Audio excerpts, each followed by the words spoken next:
የኢትዮጵያ ማህበረሰብ 70% በገጠር ውስጥ የሚኖሩ ነው ብለን ካሰብን በግብርናና በግብርና ዘርፍ ብቻ የተማሩ የገጠር ትራንስፎርሜሽንን ወይም የግብርና ትራንስፎርሜሽንን እውን ያደርጋሉ የሚል እምነት የለንም። ገጠርን ትራንስፎርም ለማድረግ ምን ነገሮች ላይ መስራት አለብን? በግብርና ላይ ትኩረት የማናደርግ ከሆነ ድሮ የነበሩን እኛ የተማርንበት የግብርና ዩኒቨርሲቲዎች አሁን ዩኒቨርሲቲ ሆነው እነሱም ደግሞ ውስን ተማሪዎች የሚገቡበት ሁኔታ እየተፈጠረ ያለበት ሁኔታ ነው።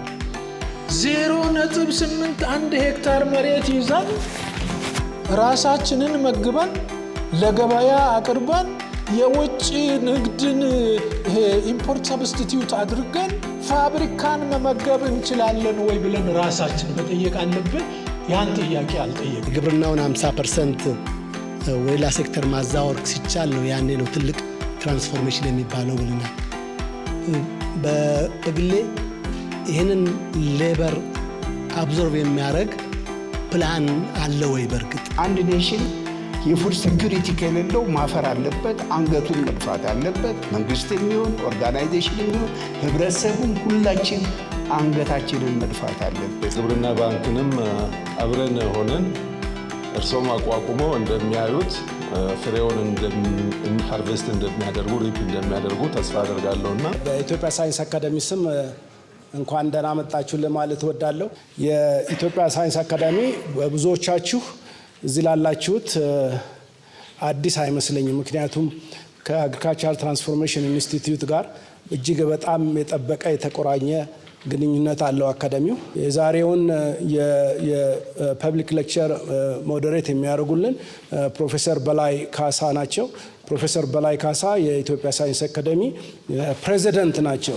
የኢትዮጵያ ገጠር ትራንስፎርሜሽን ትልም ወደ መዋቅራዊ ሽግግር መግቢያ በሚል ርዕስ ዶክተር ማንደፍሮ ገለጻ ይሰጣል እና የኔ ስራ የሚሆነው ያንን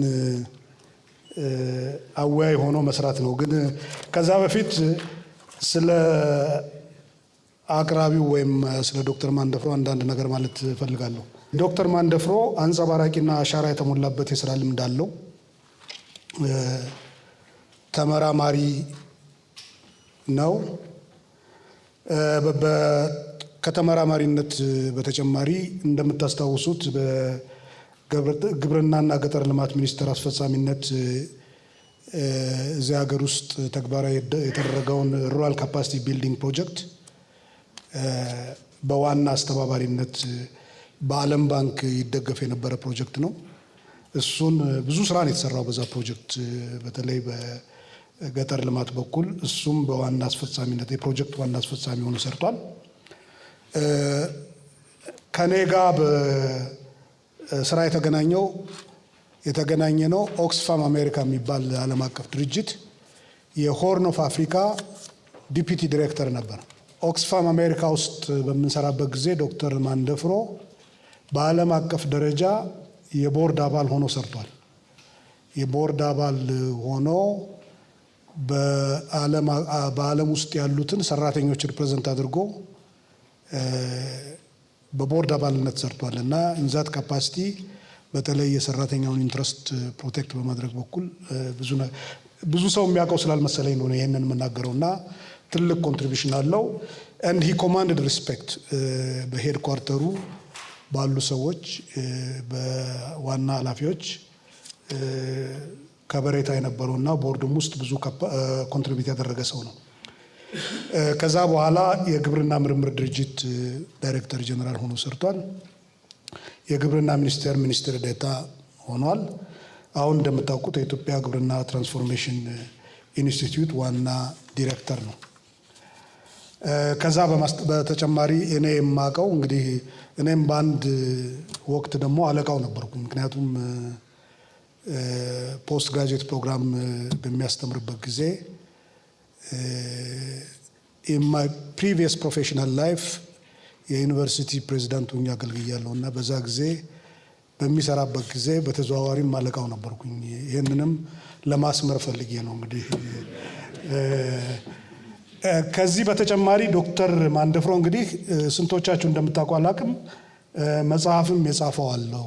በተለይ በኤክስፐሪመንታል ዲዛይን ያስተምር የነበረው ኤክስፐሪመንታል ዲዛይን ለፖስት ግራጁዌት ተማሪዎች ይሰጥ ስለነበረ ከስራው በተጨማሪ ምርምር በሚሰራበት ጊዜ ካለው በመነሳት ለተመራማሪዎች የሚረዳ አንድ መጽሐፍ ጽፏል።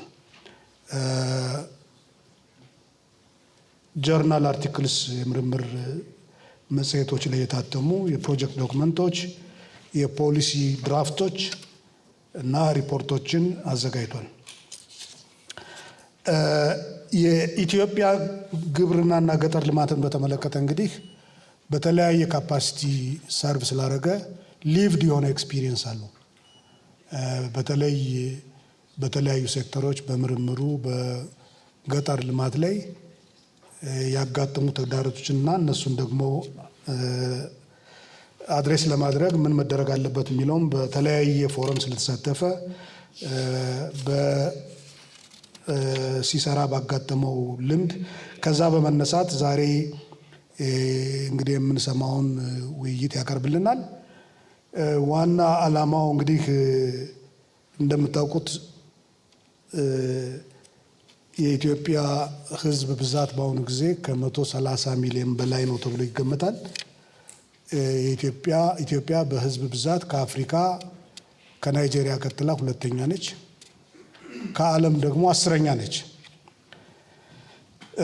በ2050 በፈረንጆች አቆጣጠር የኢትዮጵያ ሕዝብ ብዛት 225 ሚሊዮን ይሆናል። ከዛሬ 25 ዓመት በኋላ ማለት ነው 225 ሚሊዮን ይሆናል ይባላል።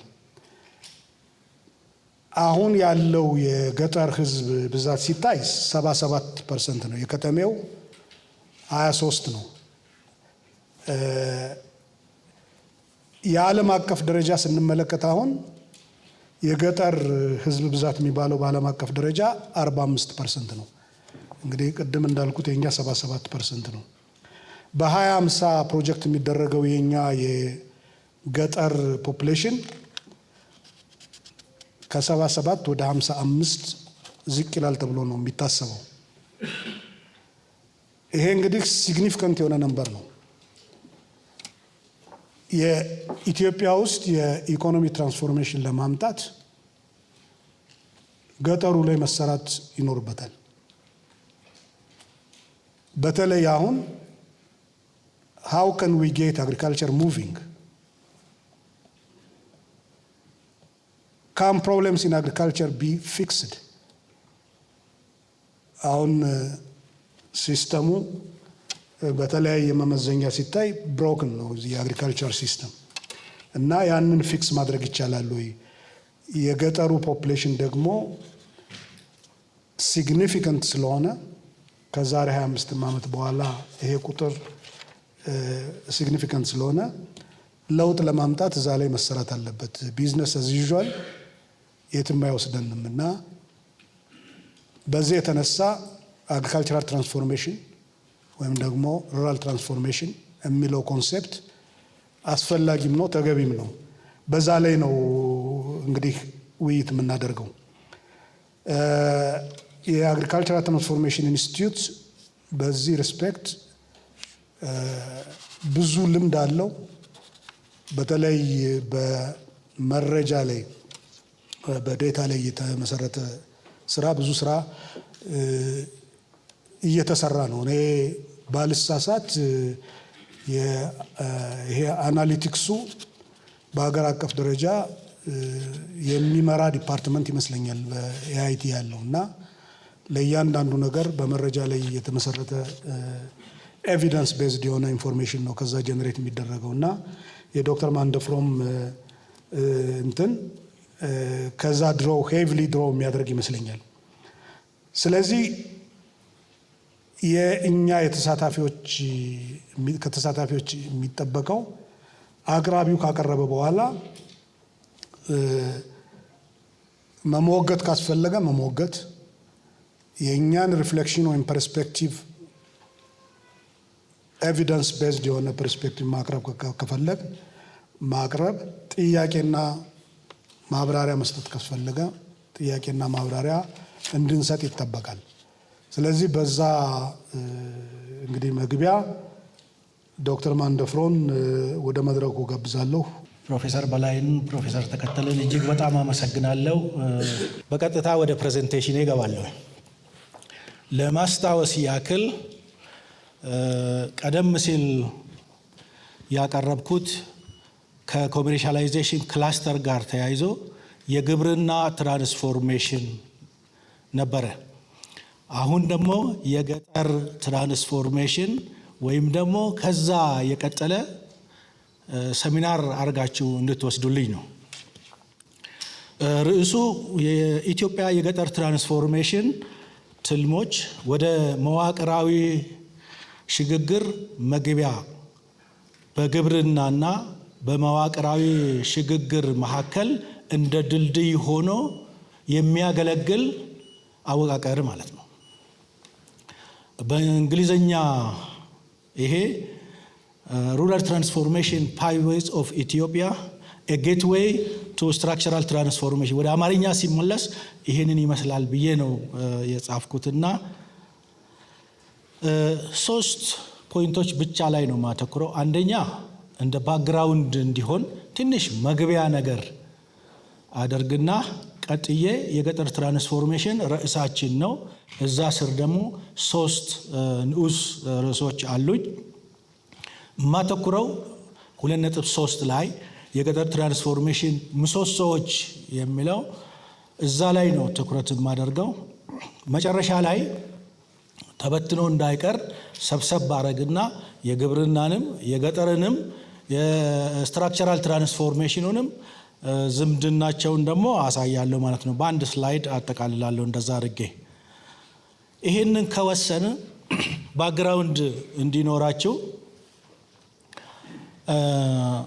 የሀገር አቀፍ የኢኮኖሚ ሪፎርም ወይም ደግሞ የሀገር በቀል ኢኮኖሚክ ሪፎርም የምንለውን ከዩናይትድ ኔሽን ወይም የተባበሩት መንግስታት ዘላቂ ልማት ጋር የሚሄድ የ10 ዓመት አስተሳሰብ ነው። የ10 ዓመት እቅድ ነው። በአገር አቀፍ ደረጃ ያንን ስናቅድ መደረግ የሚገባቸው ለውጦች ተብሎ አንደኛ የማክሮ ኢኮኖሚ ሪፎርም በአመዛኙ ትሬድ ባላንሳችንን ወደ ፖዚቲቭ ለመውሰድ የምናደርገው ጥረት፣ ያለብንን ዕዳ የምንከፍልበት መካኒዝም፣ ፊዚካል ፖሊሲያችንን የምናሻሽልበትን መንገድ እነዛን ያካተተ ማለት ነው።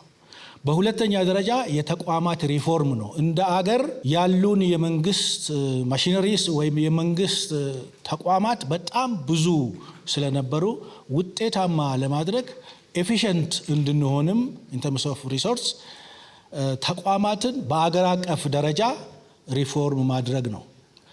በሶስተኛ ደረጃ ሴክተሮችን ደግሞ ሪፎርም ማድረግ ነው። የግብርና ሴክተር፣ የጤና ሴክተር፣ የኢንዱስትሪ ሴክተር ኤንድ ሶ ኦን።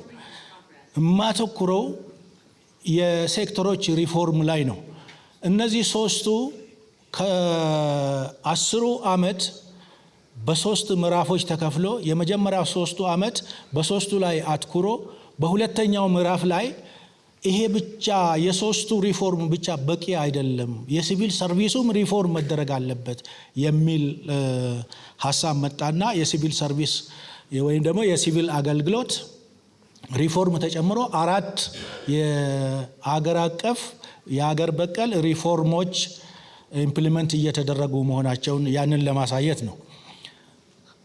ከዛ አንዱን ሴክተር ቀጥዬ የማመጣውን የገጠር ትራንስፎርሜሽን ላይ የሚወስደን የግብርና ዘርፍ ሪፎርም ነው። ልክ እንደ አገር አቀፉ ሪፎርም 3 አቅጣጫዎች ላይ ሪፎርም ተካሂደዋል። አንደኛ የብሔራዊውን የ10 ዓመት እቅድ ይዞ የግብርና ሴክተርም የ10 ዓመት እቅድ ተሰርተዋል። እኛም እንደ ተቋም ሰርተናል። በሁለተኛ ደረጃ ይሄንን የምናሳልጥበትን የግብርናና ገጠር ፖሊሲ ተነድፎ ተገምግሞ ጸድቆ ወደ ስራ ገብቷል። በሶስተኛ ደረጃ ልክ እንደ ሀገር አቀፉ ብዙ ኢንስቲትዩሽን ኤፊሽንት ለማድረግ እንደተሰበሰቡ ሁሉ በግብርና ሴክተር ውስጥ ያሉትም ተቋማት ኤፊሽንት እንዲሆኑ ተሰብስበዋል። እነዚህ ሶስቱ ናቸው ወደ ለውጥ የሚወስዱን ማለት ነው። እነዚህ ሲሰሩ በመጀመሪያ የሚኖረን ለውጥ ወይም ትራንስፎርሜሽን የግብርና ትራንስፎርሜሽን ነው የሚሆነው። የግብርና ትራንስፎርሜሽን ለገጠር ትራንስፎርሜሽን መሰረት ይሆናል። የገጠር ትራንስፎርሜሽን ደግሞ ለመዋቅራዊ ሽግግር መሰረት ይሆናል ማለት ነው። እነዚህ ሶስቱ የተያያዙ እና ተመጋጋቢ መሆናቸውን ለማሳየት ነው። ይህንን እንደ ባክግራውንድ ላሳያችሁ ፈልጌ ነው። የገጠር ትራንስፎርሜሽን በምን ይገለጻል ብለን በምንመለከትበት ጊዜ አንደኛ የመጀመሪያው የግብርና ትራንስፎርሜሽን ምልክት ምርታማነት መጨመር ነው። ያ ነው መነሻው ለሁሉ ነገር። ምርታማነት እንዲጨምር ደግሞ አርሶ አደሮች የምርምር ውጤት መጠቀም ነው። ከዛ የንግድ ልውውጥ፣ የአመራረት ዘይቤ፣ መተዳደሪያ፣ እነዚህ በሙሉ ከግብርና ውጪ ያሉትን እንቅስቃሴዎች ያስተካክላል፣ ይገራል፣ ይመራል ማለት ነው። ከዛ ከግብርና ውጪ ያለው የኢኮኖሚ አወቃቀር ሲንቀሳቀስ ከግብርና ላይ ያለው የሰው ኃይል ግብርና ላይ ቤዝ ያደረገው ኢኮኖሚያችን ከግብርና ውጪ እየወጣ ይመጣል ማለት ነው። ይሄንን በስዕል ለማሳየት የግብርና ትራንስፎርሜሽን ለገጠር ትራንስፎርሜሽን መሰረት ነው። የገጠር ትራንስፎርሜሽን ለመዋቅራዊ ትራንስፎርሜሽን መሰረት ነው። እነዚህ ሶስቱ በዚህ መልክ ነው የሚያያዙት። የግብርና ትራንስፎርሜሽን ብቻ አይደለም የገጠር ትራንስፎርሜሽን የሚያመጣው። በኋላ ተመልሼ እመጣበታለሁ። ወደ ገጠር ትራንስፎርሜሽን የሚወስዱን 8 ምሰሶዎች አሉ። እነሱና የሌሎች ሴክተሮች ለውጥ ደግሞ ወደ መዋቅራዊ ሽግግር ይወስዱናል ማለት ነው። ይህንን ለመግለጽ በስዕል የገጠር ትራንስፎርሜሽን ደረጃ በምንደርስበት ጊዜ ገጠር ላይ የምናየው ወጥ የሆነ ማሳ መሃሉ ላይ ሌሎች መሰረተ ልማቶች ይገባሉ። ስቶሬጅ ስትራክቸር ይገባል፣ መንገድ ይገባል፣ ሼድ ይገባል፣ ማቀነባበሪያ ይገባል። እነዚህ ፕሮሰስ የሚደረጉበት የፕሮሰሲንግ ፕላንት ይኖራል። እነዚህን የሚያሳይ ፒክቸር ነው። መነሻው ምንድን ነው? የገጠር ትራንስፎርሜሽን ብለን ስንመለከት በግብርናና ገጠር ልማት ፖሊሲ ውስጥ በ5ኛ ምዕራፍ ላይ የታየው የገጠር ትራንስፎርሜሽን ሽግግር የምንለው ትራንስፎርሜሽንን እንዳለ የእንግሊዝኛውን ቨርዥን ስንጠቀም ማለት ነው። ስለዚህ መሰረቱ ፖሊሲያችን ነው ለማለት ፈልጌ ነው። ከዛ በተጨማሪ በተከታታይ ያሉት 3ቱ ፖሊሲዎች ደግሞ የገጠር ትራንስፎርሜሽንን የሚያሳልጡ ወይም የሚያፋጥኑ ናቸው። አንደኛ ግብርና ልማትን ያማከለ መሰረተ ልማት ዝርጋታ፣ ይሄም የገጠር ትራንስፎርሜሽንን የሚያሳልጥ ነው። ቢዝነስና ኢንቨስትመንት እንዲስፋፋ ማድረግ፣ የግብርና እና ገጠር ልማት ፋይናንስ አቅርቡ። እነዚህ 3ቱ ወሳኝ ናቸው ለገጠር ትራንስፎርሜሽን። ለግብርና ትራንስፎርሜሽንም ወሳኝ ናቸው፣ ለገጠር ትራንስፎርሜሽንም ወሳኝ ናቸው። ስለዚህ 10 ምዕራፎች ያሉት 5ኛ ምዕራፍ ላይ የተጻፈው የገጠር ትራንስፎርሜሽን እውን ማድረግ አለብን የሚለው ያንን ለማሳየት ነው። በምዕራፍ ደረጃ ያሳየሁት የገጠር ትራንስፎርሜሽን ዘርዘር ብሎ ደግሞ የፖሊሲ አቅጣጫዎቹ ምን ምን ይላሉ የሚለውን እንደ 2 ነጥቦች ብቻ ለማሳየት ያክል፣ አንደኛ የተቀናጀ የገጠር መሰረተ ልማቶችን አገልግሎቶች እንዲስፋፉ፣ ግብርና ከሌሎች ኢኮኖሚ ዘርፎች ጋር እንዲተሳሰር፣ በገጠር ከግብርና ውጭ ያሉ የኢኮኖሚ እንቅስቃሴዎች የግብርና ትራንስፎርሜሽንን እንዲያግዙ፣ የከተማና ገጠር ትስስር እንዲጠናከር ይደረጋል። የፖሊሲ ዳይሬክሽን ነው። በገጠር ከግብርና ውጭ ያሉ የኢኮኖሚ እንቅስቃሴዎችን ማጎልበት፣ የአሰራር ስርዓትና ተቋማዊ አደረጃጀት ይዘረጋል።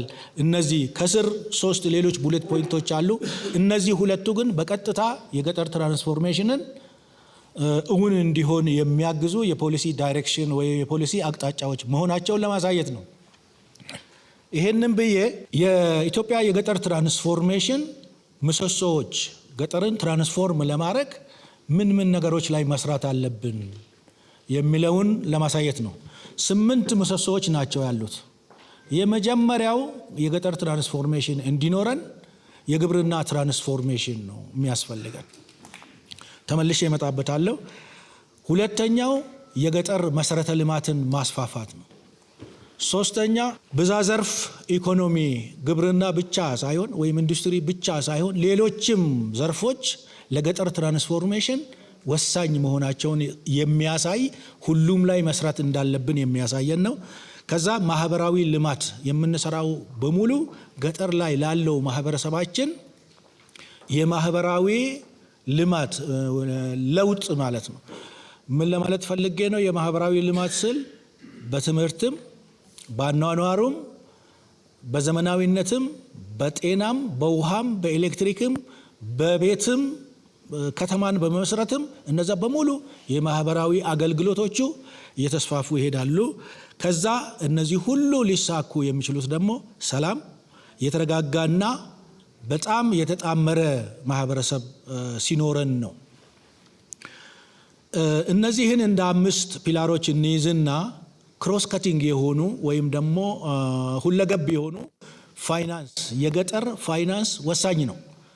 ከተማ ላይ ያሉት ባንኮቻችን ስሪታቸው ለከተማ ነው። ስሪታቸው ለአጭር ጊዜ ኢንቨስትመንት ነው። ስሪታቸው ከብዙ ክራይቴሪያ ጋር የተቆራኘና ዋስትና የሚያስፈልገው ነው። ከዚህ ውጪ የሆነ ለገጠር ማህበረሰብ የሚስማማ የገጠር ፋይናንስ ያስፈልገናል ነው ለሁሉም። በሰባተኛ ደረጃ ጠንካራ አስተዳደር እና የህዝብ አገልግሎት መኖር አለበት። ገቨርናንስ ስትራክቸር ከሌለው ብዙ ሴክተሮች ተናበው የሚሰሩት ከሆነ ያ የሚናበቡ ሴክተሮችን ገቨርን የሚያደርግ ስትራክቸር ከሌለን አይሳካምና እንደ 7ኛ ፒላር ገቨርናንስ ስትራክቸሩን የሚያሳይና በመጨረሻ ደግሞ የምንሰራው ስራ በሙሉ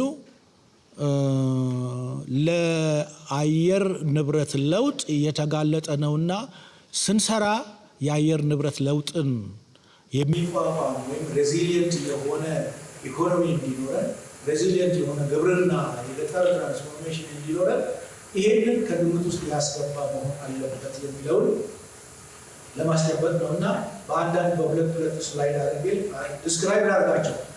የመጀመሪያው የግብርና ትራንስፎርሜሽን ነው። ገበያን መሰረት ያደረገ ግብርና ማለት ነው። የግብርና ትራንስፎርሜሽን ማለት ከእጅ ወደ አፍ ከሆነ ለገበያ ወደ ማምረት መሄድ ማለት ነው። ይህንን ግብርና ትራንስፎርሜሽን ምን ማለት ነው ብለን ስንመለከት ግብርና ትራንስፎርሜሽን ማለት ሂደት ነው። ሂደት ከሆነ መነሻ አለው፣ መድረሻ አለው። መነሻው ምንድን ነው? መዳረሻውስ ምንድን ነው? እንግዲህ መነሻው የነበርንበት አርሶ አደሮች አምርተው በአመዛኙ ለራሳቸው ፍጆታ ማባል። ይሄንን ወዴት መቀየር እንፈልጋለን? አስፈላጊ የሆኑ የምርምር ውጤቶችን ተጠቅመው ምክረ ሀሳቦችን ተጠቅመው ምርታቸውን ሊጨምር እንፈልጋለን እና የመጀመሪያው ስቴፕ ከእጅ ወደ ገበያ ማምረት ስንሄድ እነዚህን የምርምር ውጤት የተጠቀሙ አርሶ አደሮች ምርታማነታቸው ይጨምራል። ምርታማነት ሲጨምር በዛ ሌቭል በእንግሊዝኛው አግሪካልቸር ኢዝ ሙቪንግ የሚባለው እየተንቀሳቀሰ ያለ ግብርና የሚባለው እሱ። እንግዲህ በዲስክሪፕሽን ደረጃ ወይም ደግሞ ይሄን ኳንቲፋይ ማድረግ ብንፈልግ አምራቾች ከሚያመርቱት ከ25% በታች የሚሸጡ ከሆነ ከእጅ ወደ አፍ ወይም ለቤተሰብ ፍጆታ ነው። ከ25 እስከ 50 የሚሆነው በትራንዚሽን ላይ ያለ ግብርና ማለት ነው። በቀጥሎ ግብርና ለሌሎች ሴክተሮች አስተዋጽኦ እንዲያበረክት ማድረግ ነው።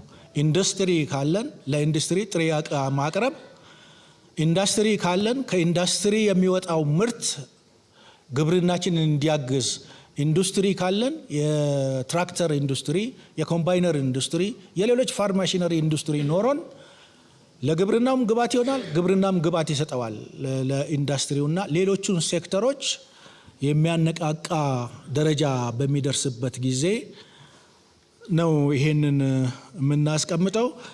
ከዛ ከማክሮ ኢኮኖሚ ጋር ሲተሳሰር ግብርና የቢዝነስ ኢንተርፕራይዝ ሆኖ ሲሰራ የዛን ጊዜ ትራንስፎርሜሽን እውን ሆነ እንላለንና ከ75 በመቶ በላይ አምራቾች ምርታቸውን መሸጥ ደረጃ ከደረሱ የግብርና ትራንስፎርሜሽን እውን ሆነ እንላለን። አሁን ያለንበት ደረጃ መካከለኛ ላይ የምታዩት ነው። የመጀመሪያ በክላስተር ያረስነውና ወይም ደግሞ በኤቲአይ ውስጥ ኤሲሲ 1 አግሪካልቸራል ኮመርሻላይዜሽን የመጀመሪያው ምዕራፍ የምንለው አግሪካልቸር ሙቪንግ ከሚለው ጋር እናያይዘዋለን። የሁለተኛው ምዕራፍ ኤሲሲ 2 የምንለው አሁን ካለንበት ደረጃ በብሉ የምታዩት እዛ ደረጃ ነንና የሜካናይዜሽን ማቆጥቆጥ እና ምርታማነት መጨመር የገጠር መሰረተ ልማት የሚጀምሩበት ወቅት ማለት ነው። ቅድም ያሳየሁት ግብርና ትራንስፎርሜሽን፣ ገጠር ትራንስፎርሜሽን፣ ስትራክቸራል ትራንስፎርሜሽን አንዱን ጨርሰን አይደለም ወደ ሁለተኛ የምናልፈው።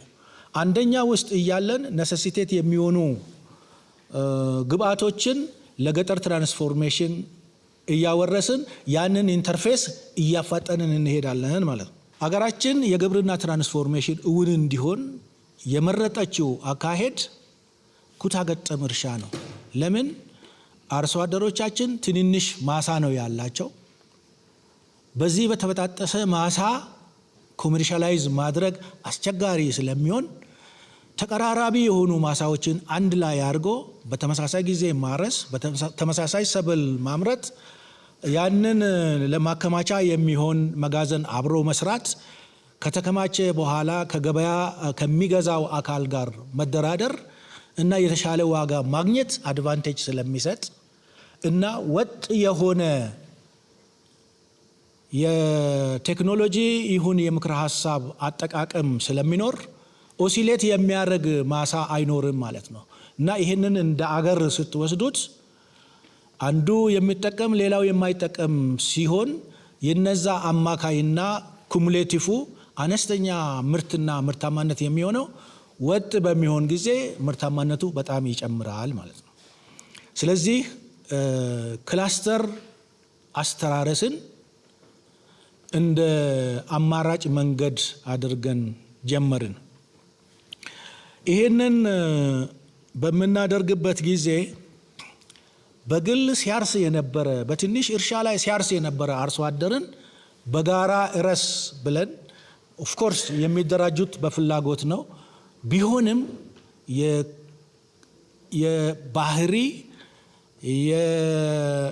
የባህል እንኳን አይደለም ትራዲሽን እነዛ ልክ ቲም ፎርም ሲደረግ እንደሚኖረው ተርቡለንስ የመጀመሪያው አካባቢ ጥርጣሬ ያለበት መተማመንን ቢልድ ለማድረግ ጥረት የሚደረግ በርካታ ነገሮች የሚሰራበትና ያ ጀማሪ የክላስተር አርሶ አደሮች ይባላሉ።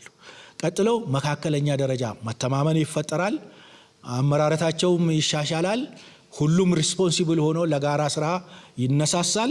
ከዛ የተጠናከረ ይሆናል።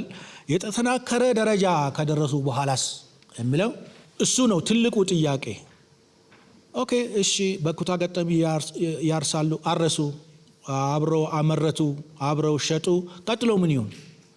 ከዛ በኋላ ግብርና ወደ ቢዝነስ ኩባንያ ካልተቀየረ እነዚህ አብረው የሚሰሩት ወደ ማምረት ብቻ ሳይሆን ከማምረት በተጨማሪ እሴት እየጨመሩ ወደ ንግድ ካልቀየሩት ስራቸውን ዘላቂነት ወይም ደግሞ የምንፈልገው አይነት ለውጥ ትራንስፎርሜሽን አይኖርም።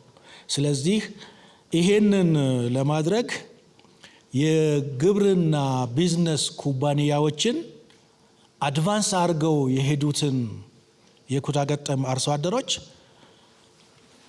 በዚህ ዓመት 50ዎቹን ኩባንያዎች መስርተን በ7 ክልሎች ውስጥ እነዚህ የምታዩቸው ኢንፍራስትራክቸሮች እየተሰሩ ነው ያሉት። አብሮ ለመሆን ምን ይፈልጋል? አንደኛ ሲሰበሰቡ የሚቀመጡበት ቢሮ ይፈልጋል፣ አዳራሽ ይፈልጋል፣ የሚያጠራቅሙበት መጋዘን ይፈልጋል። በትራክተር ምክንያቱም ሰፋፊ እርሻ ስለሚሆን በትራክተር እንዲያርሱ የማሽነሪ ሼድ ይፈልጋል። በርካታ ፋሲሊቲዎች እዚህ ውስጥ ያለውን እዚህ የምታዩዋቸውን ኤሌመንቶች በሙሉ የያዘ 50 ኩባንያዎች እንደ ፓይለት አድርገን ኮንስትራክሽን ጀምረናል። በእነዚህ ላይ ውጤታማ ልክ እዚህ ላይ ኩባንያዎቹ ቅድም ጀማሪ፣ መካከለኛና አድቫንስድ ናቸው እንዳልኩት ሁሉ እነዚህም በዛ ሂደት ነው የሚያልፉት እንጂ ኩባንያ ስለመሰረቱ በአንድ ጊዜ እንደ አንድ ግለሰብ የቢዝነስ ካምፓኒ አይሆኑም። ያንን ለማምጣት የወሰነው አማራጭ ምንድነው? ለመጀመሪያ ጊዜ ኩባንያዎቹ በተማረ የሰው ኃይል እንዲመሩ ለተወሰነ ጊዜ ኤቲአይ ይቀጥራል። ትርፋማ ሲሆኑ፣ ውጤታማ ሲሆኑ ባለቤቶቹ እየከፈሉ ይሄዳሉ። ከዛ ስታቢላይዝ እናደርጋለን። ይሄንን ከአንድ መስኮት አገልግሎት ተምረናል።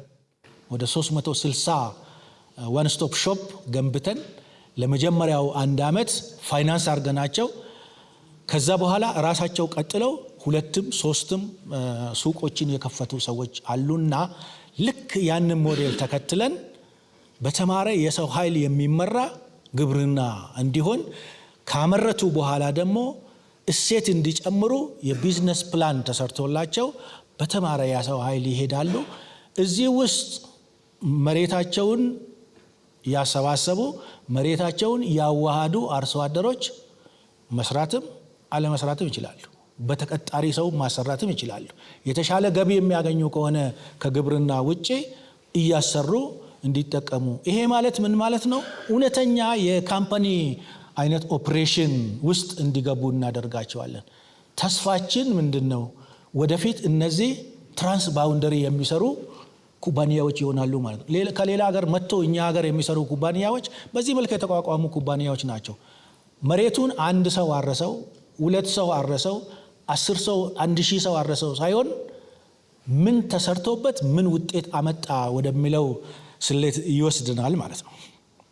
ይሄ የመጀመሪያው ምሰሶ ነው። በዚህ እየሄድንበት ነው። ሁለተኛው ምሰሶ ምርታማነት ጨመረ፣ ማርኬታብል ሰርፕላስ አለ ማለት ነው። ይሄ የገጠሩን ማህበረሰብ ስንመለከት በተለይ አርብቶ አደርና ከፊል አርብቶ አደር አካባቢ ያላቸው የቤት ጥበት፣ ሌሎችም አካባቢ ያላቸው የቤት ጥበት በጣም አነስተኛ ነች፣ ጎተራቸውም ውስን ነች።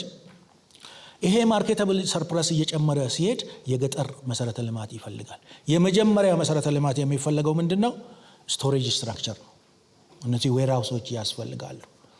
በ2016 ከ2 ዓመት በፊት የነበረው መረጃ ለገበያ የሚቀርብ ምርት 116 ሚሊዮን ኩንታል ለገበያ ይቀርባል የሚል መረጃ አለን። ከዚህ ውስጥ 13 ሚሊዮን በቀጥታ ከማሳ ወደ ገዢ የሚሄዱ ናቸው። በኮንትራት የታረሱ ለምሳሌ እንደ ቢራ፣ ገብስ በቀጥታ ከእርሻ ወደ ፋብሪካ ነው የሚሄዱት። አኩሪ አተር በቀጥታ ወደ ዘይት ፕሮሰሲንግ ይሄዳሉ። አቮካዶም ልክ እንደዛ ወደ ዘይት ፋብሪካነት ይሄዳል። እነዚህ 13 ሚሊዮኑ ከዚህ ውስጥ ይወጣልና ስቶር አይፈልግም እንደማለት። ከዛው የሚተርፈው 103ቱ ስቶሬጅ ስትራክቸር ይፈልጋል። ምን አለን እንደ አገር? ከዚህ ውስጥ 55% ብቻ ስቶር ማድረግ የሚችል መጋዘኖች ነው ያለን። 45 በመቶ ልናከማችበት የምንችል መጋዘን በመጋዘን ስም የለንም። ይሄ በየሰዎቹ ቤት በረንዳ ላይ እንደሰውን የሚቀመጥና ለፖስት ሃርቨስት ሎስ የሚያጋልጠን እና ለፍተን ጥሩ ገቢ ማግኘት ሲገባን የሚባክን ምርት ይሆናል ማለት ነው። ኢቭን እቺ 55%ንም ወስደን ስናያት ስታንዳርዱን የጠበቀና ያልጠበቀ ዝም ብሎ መጋዘን ነው ስንል 27 ሚሊዮን ኩንታል ሊያከማች የሚችል ስታንዳርዱን የጠበቀ መጋዘን ብቻ ነው ያለን ሀገራችን ውስጥ ማለት ነው። ችግሩን ለእናንተ ለመንገር አይደለም። ለማለት የፈለኩት ምንድነው፣ በዚህ ኤሪያ ላይ ከተማ ውስጥ ኢንቨስት የሚያደርጉት ባለሀብቶች ገጠር ወጥተው ስቶሬጅ ስትራክቸር ላይ ኢንቨስት ቢያደርጉ በጣም ትርፋማ ይሆናሉ። እናንተም ገንዘብ ካላችሁ ወጥታችሁ ኢንቨስት ብታደርጉ ብዙ ኢንካም ጀነሬት ታደርጋላችሁ ለማለት ነው። በሁለተኛ ደረጃስ ምንድነው የሚፈለገው? ከተከማቸ በኋላ እዛው አይቀርም፣ ይጓጓዛል። ወደ ኢንዱስትሪ ይጓጓዛል፣ ወደ ማቀነባበሪያ ይጓጓዛል፣ ወደ ማዕከላዊ ገበያ ይጓጓዛል፣ ወደ ኤክስፖርት ይጓጓዛል። የመንገድ ዴንሲቲ ደግሞ ስንመለከት ምርቱ ያለው ገጠር ነው፣ ከፍተኛ ዴንሲቲ ያለን ደግሞ ከተማ ውስጥ ነው እና በገጠር የሚኖረን የመንገድ ኔትወርክ በጣም ወሳኝ ስለሆነ ምናልባት ይሄ እንደ ስቶር የግል ባለሀብት ላይጋብዝ ይችላል፣ ግን የፐብሊክ ኢንቨስትመንት ይፈልጋል ይሄ እና ትልቅ ትኩረት አድርገን ትርፍ ምርት የሚመረትበት አካባቢ የመንገድ ዴንሲቲ መጨመር አለብን የሚለውን ያሳያልና ወደ ዲሲሽን ሜኪንግ ይወስደናል ለማለት ፈልጌ ነው። እንደው ጭልም ያለ ነገርም አይደለም። ጥሩ አሁን ኢንፍራስትራክቸር በየገጠሩ እየተሰሩ አሉ፣ ከተማም ውስጥ አሉ። ትልቁ ኢንትረስት የሚያደርገን ከገጠር ትራንስፎርሜሽን ጋር ተያይዞ የገጠር መንገድ ነው። አገራችንን ከሌሎች የአፍሪካ ሀገሮች የመንገድ ዴንሲቲ ጋር የመንገድ ርዝመት ጋር ስናወዳድራት መጥፎ ደረጃ አይደለም ያለችው፣ ግን እንደ ሀገራችን ቆዳ ስፋት ደግሞ ከዚህ የበለጠ መሄድ አለብን የሚለውን ለማሳየት ነው። በሶስተኛ ደረጃ እንደዚህ ማምረት የለመዱ ገበያ የለመዱ ገቢ ማግኘት የጀመሩ አርሶ አደሮች አንድ ጊዜ በማምረት ብቻ አይረኩም። ሁለቴም ሶስቴም እንደየቦታው ለማምረት መስኖ ያስፈልጋል።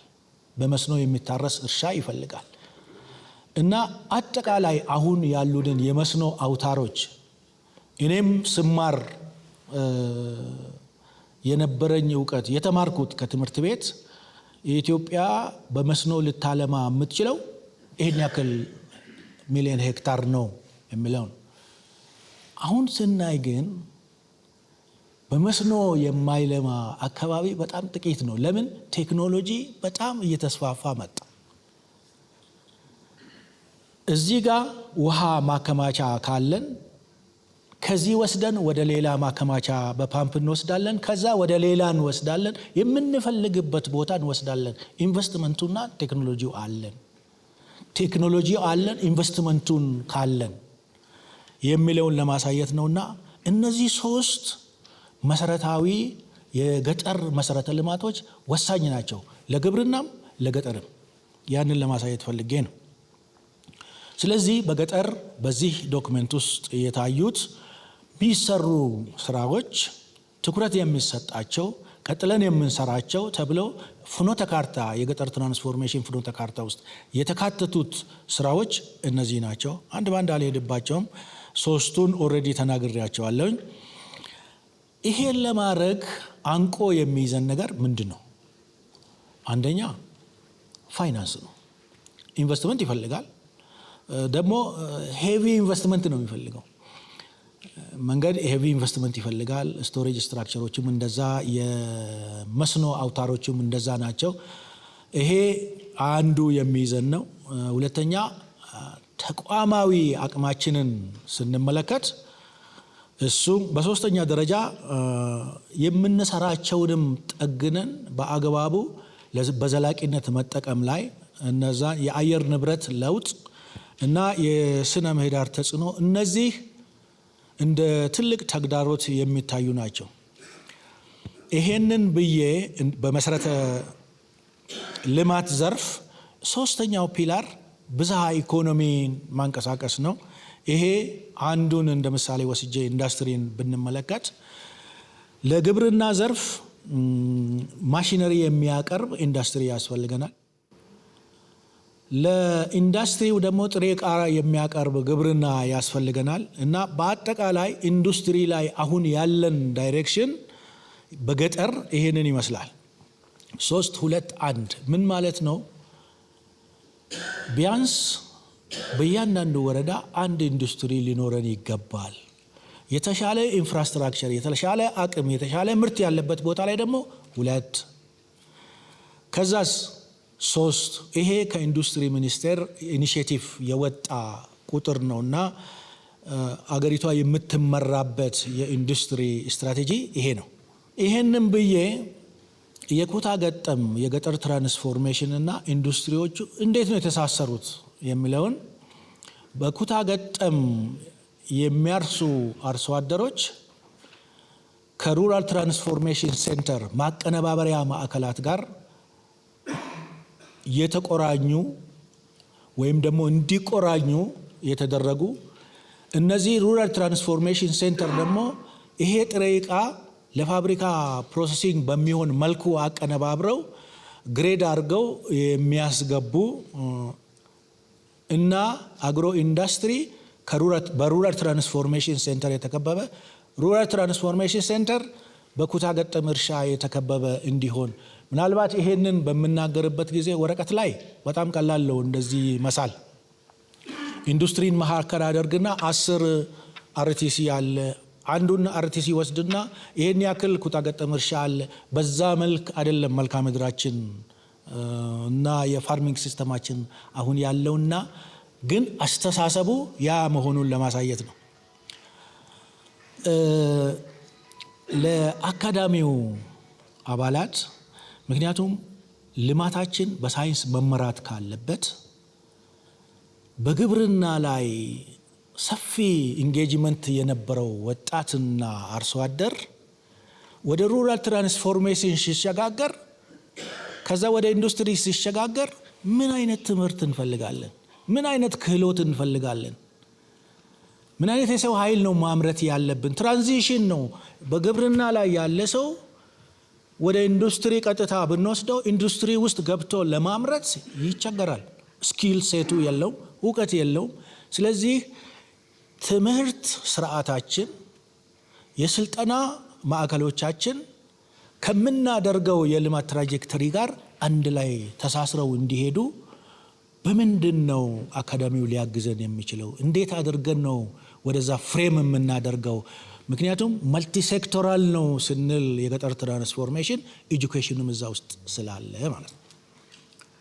አንዱ ጥያቄ ለአካዳሚው ይሄ ነው። አራተኛው ምሰሶ ማህበራዊ ልማት ነው። ይህንን በተመለከተ አንዱ እና ውጪ ወጥቶ ብዙ ነገር አይቶ ለመመለስ እድል የነበራችሁ የአካዳሚው አባላት ኢትዮጵያ ስትነሳ ከእርዳታ ጋር እንቆራኛለን፣ ከልመና ጋር እንቆራኛለን፣ ከረሃብ ጋር እንቆራኛለን። ይሄንን በእለት ደራሽ በሴፍቲ ኔት ከዛ በኋላ ደግሞ ከተረጂነት ወደ ምርታማነት የምንሄድበትን ስትራቴጂ ነድፈን ከልመና ካልወጣን በስተቀር አጸያፊ ነው የሚሰጠን ስምና ተቀጽላ። መቀየር የምንችለው ደግሞ እኛ ነን። እንዴት አድርገን ነው አሁን ካለንበት ከተረጂነት ወደ ምርታማነት የምንሸጋገረው የሚለው የሳይንቲስቶቻችን፣ የተመራማሪዎቻችን፣ የምሁራኖቻችን በየጊዜው አእምሯቸው ውስጥ የሚመላለስና ስትራቴጂ ነድፎ እኛን እያገዙን ወደ ኦፕሬሽን እንድንገባ የምታደርጉን ስለሆነ ይሄንንም ኃላፊነት አለባቸው ለማለት ነው። ሌላ የማህበረሰብ ጤና ነው። ከጤና ጋር ተገናኝቶ ልክ ለግብርና ኤክስቴንሽን እንዳለን ሁሉ ለጤናም ኤክስቴንሽን አለን። ሴታፑም ጥሩ ተዘርግቷል። አሁን ደግሞ የኢንሹራንስም በሰፊው እየተከደበት ያለ ነው። ሌሎቹ እንግዲህ ቅድም ያልኩት ትምህርት፣ የኤሌክትሪክ ተደራሽነት፣ የገጠር ኤሌክትሪክ ሩራል ኤሌክትሪፊኬሽን፣ ውሃ፣ የመጠጥም ወይም መልቲ ፐርፐስ የሆነ ውሃ፣ እነዚህ በጣም መሰረታዊ ነገሮች ናቸው። ኢንቨስት የምናደርግባቸው ማህበረሰባችን እንዲዘምን፣ እንዲሻሻል፣ ጤናማ አምራች እንዲሆን መስራት የሚገባን በዚህ ኤሪያም ጭምር ነው። ምክንያቱም ወደፊት የሚጠብቀን ከባድ ፈተና፣ ከባድ ውድድር ነው። የዓለም አቀፍ ገበያ ውስጥ እንገባለን ካልን እውቀት ላይ መሰረት የሌለው ኢኮኖሚ ተሸክመን እውቀት ላይ መሰረት የሌለው ግብርና፣ የገጠር ልማት ወደፊት የምናስበውን የስትራክቸራል ትራንስፎርሜሽን ይዘን ጥሩ ተፎካካሪ መሆን አንችልም ዓለም ላይ። ስለዚህ እነዚህን ነገሮች እያረምን እያስተካከልን እንድንሄድ አራተኛው ምሰሶ ይሄ ነው። አምስተኛው ሰላም ነው። የምንናገራቸው ነገሮች ሁሉ፣ የምንዘረጋቸው መሰረተ ልማቶች በሙሉ፣ የምንለው ትራንስፎርሜሽን ሁሉ ሰላም ከሌለ፣ ስቴቢሊቲ ከሌለ ተመልሰን ወደ ነበርንበት ነው የምንገባውና ኢንቨስትመንታችን ዋጋ አይኖረውም። ስለዚህ ለሰላም ከሁሉም ነገር የበለጠ ዋጋ መክፈል አለብን፣ ማስተማር አለብን፣ ራሳችንን መቀየር አለብን፣ ሰውን መቀየር አለብን። ይህንን ይዤ አንድ እየተተገበረ ያለ ፕሮጀክት እንደ ምሳሌ ላንሳ። በሁለት ክልሎች መካከል ኮንፍሊክት ይፈጠራል። ከዚህኛው ክልል ወደዚህኛው ክልል ሰዎች ተፈናቅለው ይሄዳሉ፣ ኢንተርናሊ ዲስፕሌስ ይሆናሉ። ከዚህም ክልል ወደዚህ ይሄዳሉ። አምራች የነበሩት አርሶ አደሮች ተረጂ ይሆናሉ። በዚህ ተረጂነት የሚኖሩ አርሶ አደሮች አሁን አሉ እኛ ሀገር። ይሄንን ምን አደረግን? አንደኛ ይሄ መፈናቀል ያለበት እና የሰፈሩበት ቦታ የመሬት ችግር ያለበት ቦታ አይደለም፣ የውሃ ችግር ያለበት ቦታ አይደለም። ስለዚህ ከካምፕ አውጥተን በክረምት እዛ ያለው ሆስት ኮሚኒቲ እንዲያመርት፣ በበጋ የተፈናቀሉት ሰዎች ዲስፕሌስድ የሆኑ ሰዎች እንዲያመርቱበት ስምምነት እንዲፈጠር፣ ፒስ የሚለው እሱ ነው። ስምምነት እንዲፈጠር ዳያሎግ ተደርጎ በዛ ተስማምቶ ስራ ተጀመረ። በ3-4 ወር ውስጥ የሰው እጅ እያዩ ሲመጣ የሚደሰቱ ካልመጣ እየራባቸውም ቢሆን የሚያድሩ ሰዎች ማምረት ብቻ አይደለም። ያ ማህበረሰብ ካመረተ በኋላ ደግሞ ካምፕ ውስጥ ያለውን አብሮ የነበሩትን ሰፕላይ ማድረግ በገንዘብም ያለ ገንዘብ። ይሄ ትልቅ ነገር አስተማረን። ስለዚህ ከተረጂነት ወደ ምርታማነት የሚለው ጽንሰ ሀሳብ እንዲኖርና ያንን ስትራቴጂ እንድንደርፍ አገዘን ማለት ነው። ይሄ ሄደው ያዩ ሰዎች በጣም ነው የሚገርማቸው። 2 ክሮፒንግ ሲዝን ከሰሩ ይወጣሉ። ሌሎቹ ደግሞ በዚህ መልክ እንዲወጡ ማድረግ ያስፈልጋል። ተረጂነት በጣም አጸያፊ ነገር ነው። የሰው ስብዕና ይነካል እና እዚህ ላይም መተባበር አለብን የሚለውን ለማሳየት ነው።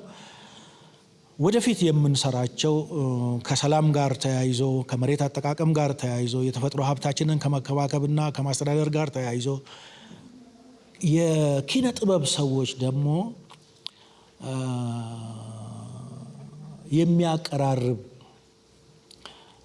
ጭውውትም ይሁን ቲያትርም ይሁን ሙዚቃም ይሁን ምንም ይሁን የሚያቀራርብ ከሚያራርቅ የሚያቀራርብ ነገር ላይ ትኩረት ብናደርግ ማህበረሰባችንን ወደ ሰላም እንመልሳለን። እነዛን ለማለት ነው።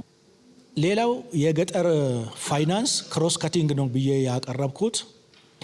በሁለት መልኩ ነው እየተሰራ ያለው።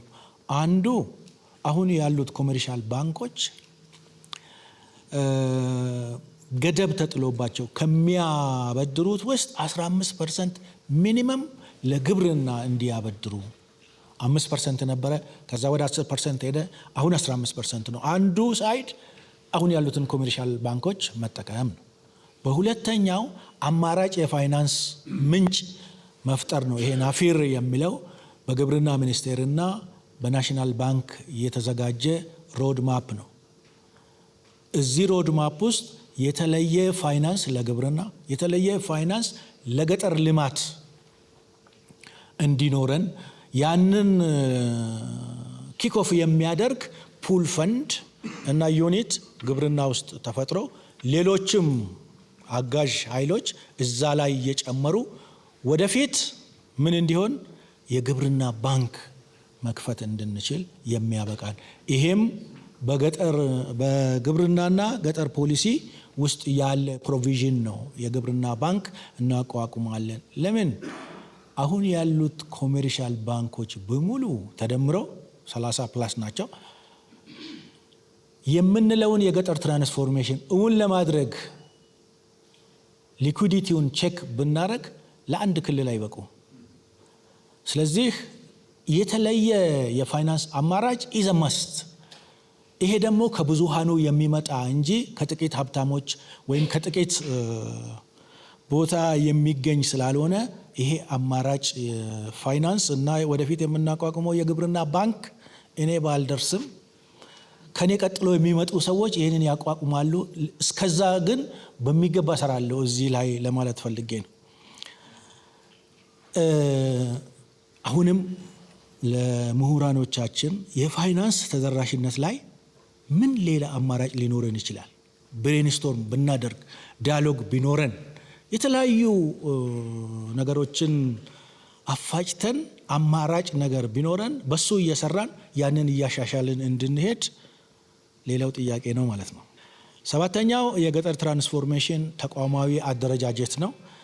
የገጠር ትራንስፎርሜሽን ሮድማፕ በካውንስል ይመራል። የሚያስተባብር መስሪያ ቤት አለው። የተናበበ አስተዳደራዊ አወቃቀር ይመሰርትለታል ማለት ነው። አሁን ያሉትን የሚሰበስብ አሁን ያሉት እንዴት ነው የተበተኑት የሚለውንም በቀኝ በኩል ያሳየዋቸው ማለት ነው። የአየር ንብረት ለውጥ ነው። የምንሰራቸውን ስራዎች በአየር ንብረት ለውጥ ተጽዕኖ እንዳይደርስባቸው ከሬዚሊየንስ ጋር በተቃኘ መልኩ እንድንሰራ ብዙ ዶክመንቶች አሉ። ያተገበርናቸውም የተገበርናቸውም ዶክመንቶች አሉና እዚህ ዙሪያ ላይም ብዙ ዳያሎግ ማድረግ የሚገባን ነገር አለ። ይሄንን በሰፊው በልዩ ልዩ መድረክ በስትራቴጂም በፕሮግራም ደረጃም የተወያያችሁበትና ያያችሁት ስለሆነ እዚህ ላይ ብዙም አለፋም። በቀጣይ የሚሰሩ ስራዎች የምንሰራው ስራ ኢንሴንቲቭ እንዲኖረው አርሶ አደር ዛፍ ትከል ስንል ዛፍ በመትከሉ ኢሚዲየት ኢኮኖሚክ ቤኔፊት የማያገኝ ከሆነ እንዴት ነው ኢንሴንቲቫይዝ የምናደርገው የሚለውንም ጭምር መልስ የሚሰጥ እንግዲህ እስካሁን የተናገርኳቸው 8 ምሰሶዎች ኢንቨስትመንት ሄቪ ናቸው። በመንግስት ብቻ የሚሰሩ አይደሉም። የመንግስት ሀብት የመንግስት አቅም ውሱን ነው። በፕራይቬት ሴክተር ብቻ የሚሰሩም አይደሉም። ፕራይቬት ሴክተር ፕሮፊት ድሪቭን ናቸው። ማያተርፍ ከሆነ አይሄዱም ወደዛ። በማህበረሰብ የሚሰሩ ወይም ደግሞ ከነዚህ ውስጥ 2 ወይም 3ቱም አንድ ላይ ተባብረው የሚሰራ ስራ ነው። በፐብሊክም በፕራይቬትም በማህበረሰብም የጋራ ኢንቨስትመንት ካልሆነ በስተቀር የገጠር ትራንስፎርሜሽንን እውን ለማድረግ በጣም አስቸጋሪ ነው የሚሆነው። ሳጠቃልለው የግብርና ትራንስፎርሜሽን መለያ ምልክቱ በመጀመሪያ ደረጃ ምርታማነት መጨመር ነው። ምርታማነት ጨመረ ማለት ለገበያ የሚቀርብ ምርት እያደገ ሄደ። ከዚህ ጋር አሶሲኤትድ የሆነ ገቢም የአርሶ አደሩ ያድጋል ማለት ነው። ምን ይፈልጋል? ይሄ ትርፍ ምርት የሚከማችበት ቦታ ይፈልጋል። ይሄ ትርፍ ምርት ማቀነባበሪያ ይፈልጋል፣ ፋብሪካ ይፈልጋል፣ መሸጫ ቦታ ይፈልጋል፣ ማርኬት ሼድ። ከዛ ቀጥሎስ እነዚህ ከተቀነባበሩ፣ ከተስተካከሉ፣ ግሬድ ከተደረጉ፣ ፓክ ከተደረጉ በኋላ የሚጓጓዙበት መንገድ ይፈልጋል። ይሄም ኢንቨስትመንት ነው። ትራንስፖርት ይፈልጋል። እነዚህ ደግሞ በተለያየ ቦታ የሚያርፉበት ስቴሽንስ ይፈልጋሉ። አንዴ ብቻ እንዳናመርት ትራንስፎርሜሽናችን እውን እንዲሆን ቅድም ፕሮፌሰር ሲል እንደነበረው አሁን ያለን ፖፑሌሽን መመገብ ብቻ ሳይሆን መግበን የተረፈውን ለሀገር ውስጥም ከሀገር ውጭም መሸጥ እንድንችል ከአንዴ በላይ ማምረት አስፈላጊ ነው። ሁሉም ቦታ ከአንዴ በላይ ማምረት ይቻላል? አይቻልም። የሚቻልበት ቦታ ላይ ግን እንሰራለን። ያለን ግብርና፣ የሚታረሰው መሬት፣ የውሃ ሀብታችን፣ የአርሶ አደራችን አቅም አንድ ላይ ተዳምሮ የሀገራችን ህዝብ 400 ሚሊዮን እስከሚደርስ ድረስ የመሸከም አቅም አለው። ይሄንን እዚህ ላይ ማሳየት ባልችል በኤክሴል የአናሊቲክስ ቲም የሰሩት ስሌት ነው። ስለዚህ ፖፑሌሽን እንደ ሸክም ማየት የለብን። ኦፖርቹኒቲ ነው፣ ማሸነፊያ ነው፣ ገበያ ነው፣ አምራች ኃይል ነው እና በዛ ነው ጥሩ ተወዳዳሪ ጥሩ ተፎካካሪ የምንሆነውና ህዝባችን ሀብታችን እንጂ ትሬት አይደለም፣ ሸክም አይደለም፣ ምንም አይደለም የሚለውን ለማሳየት ነው። ይሄንን ስንሰራ እነዚህ ሁሉ ሲኖሩን የገጠር ትራንስፎርሜሽንን እውን እናደርጋለን። የገጠር ትራንስፎርሜሽን እውን ሆነ የምንለው በአንድ ስቴትመንት ሲገለጽ ከግብርና ውጪ ያለው ኢኮኖሚ ግብርና ላይ ካለው ጋር ሲወዳደር የበለጠ የሰው ኃይል ኢኮኖሚያችንም የበለጠ ከግብርና ውጪ ሲሆን ከ50% በላይ የሰው ኃይላችን ስምሪቱ ከግብርና ውጪ ሲሆን የግብርና ትራንስፎርሜሽን የገጠር ትራንስፎርሜሽንን እውን አደረገን ማለት ነው። ይሄንን ይዘን እዚህ ያሉት ኃላፊዎች ኦፖርቹኒቲ ከሰጡኝ ከአንድ ዓመት በኋላ ከሁለት ዓመትም በኋላ የትም ልሁን ከገጠር ትራንስፎርሜሽን ወደ መዋቅራዊ ትራንስፎርሜሽን የሚደረገውን ሽግግር ደግሞ በሮድ ማፕ ጽፈነው ያንን ደግሞ ለህዝባችን እናስተምራለን። የወጣቶቻችን እንዲሰሩበት እናደርጋለን። ይሄ ከግብርና ወደ ኢንዱስትሪና ሰርቪስ የምናደርገውን ንቅናቄ የሚያሳይ ነው። በጣም አመሰግናቸዋለሁ። ኮምፕሌክስ የሆነውን ኮንሰፕት በጣም ሲምፕሊፋይ አድርጎ አቅርቦልናል። ከዛ በተጨማሪ ደግሞ ከባለ ድርሻ አካላት ምን ይጠበቃል የሚል ነገር ተናግሯል። ይህ አገራዊ ኃላፊነት በመንግስት ብቻ ሊተገበር አይችልም። መንግስት፣ ፕራይቬት ሴክተሩና ኮሚዩኒቲ በጋራ መስራት ያለባቸው ኃላፊነት ነው የሚል ነገር ነው የነገረን። ሶስተኛው ደግሞ ፎርዋርድ ሉኪንግ የሆነ ማይንድ ሴት ያስፈልጋል። በተለይ በፖፕሌሽን ላይ ያነሳው ጥያቄ እንትን ተገቢነት ያለው አመለካከት ነው። አሁን ብዙ ጊዜ ስለ ህዝብ ብዛት የሚነሳ ነገር አለ፣ ግን ያ ፕሮፐርሊ ከተጠቀምንበት እንደ ሀብት ነው መታየት ያለበት የሚል ነገር አለ እና ኢንዛት ሪስፔክት የሀገሪቱ ፖፕሌሽን ፖሊሲ አሁን ሪቫይዝ እየተደረገ ፋይናል ቨርዥን ላይ ያለ ይመስለኛል።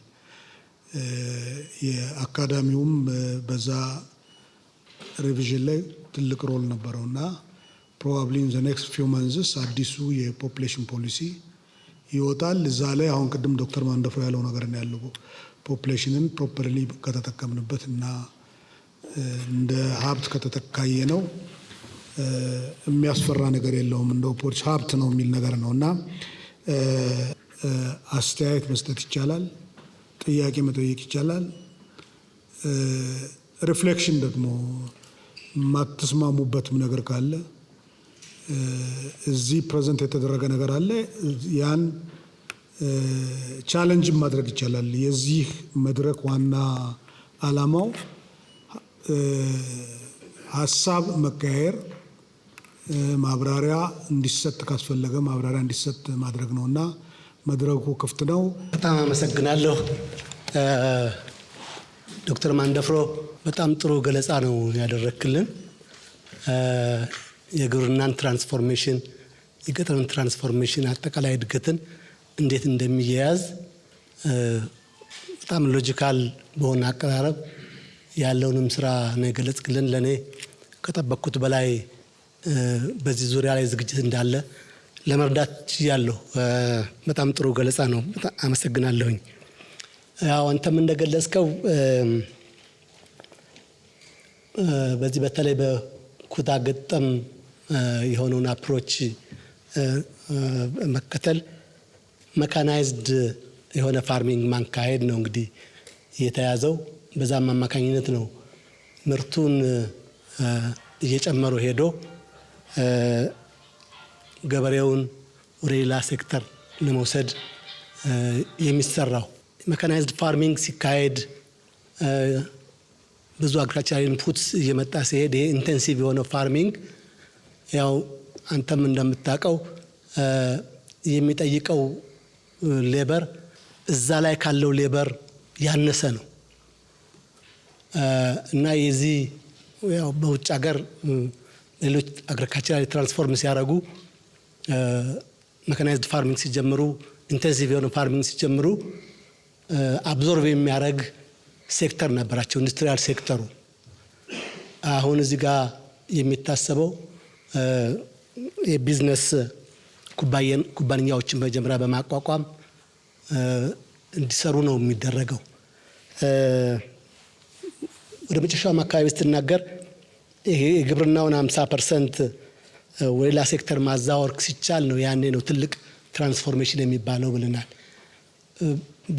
በግሌ ይህንን ሌበር አብዞርቭ የሚያደርግ ፕላን አለ ወይ? በእርግጥ ይሄ እንግዲህ ከፍተኛ ኢንፑት የሚጠይቅ ኢንዱስትሪያላይዜሽን ፕላን ነው። እሱ ጎልቶ መውጣት ያለበት ይመስለኛል። በሾርት ተርም እርግጥ ይሄ የቢዝነስ ኩባንያዎችን ኢንጌጅመንት እሱ በሾርት ተርም ሊሰራ ይችላል። ኢን ዘ ሎንግ ተርም ግን በቂ ሊሆን የሚችል አይመስለኝም በዚህ ትራንስፎርሜሽን ከሄድ እና በዚህ ላይ ያለ ሀሳብ ምንድነው? ያለስ ፕላን ምንድነው? ይህን አብዞርቭ የሚያደርግ ሌበር ፎርሱን አብዞርቭ የሚያደርግ ኢንዱስትሪያላይዜሽን ፕላን አለ ወይ በተግባር? አመሰግናለሁ ሰብሳቢ። ዶክተር ማንደፍሮንም እኔ ማመስገን እፈልጋለሁ።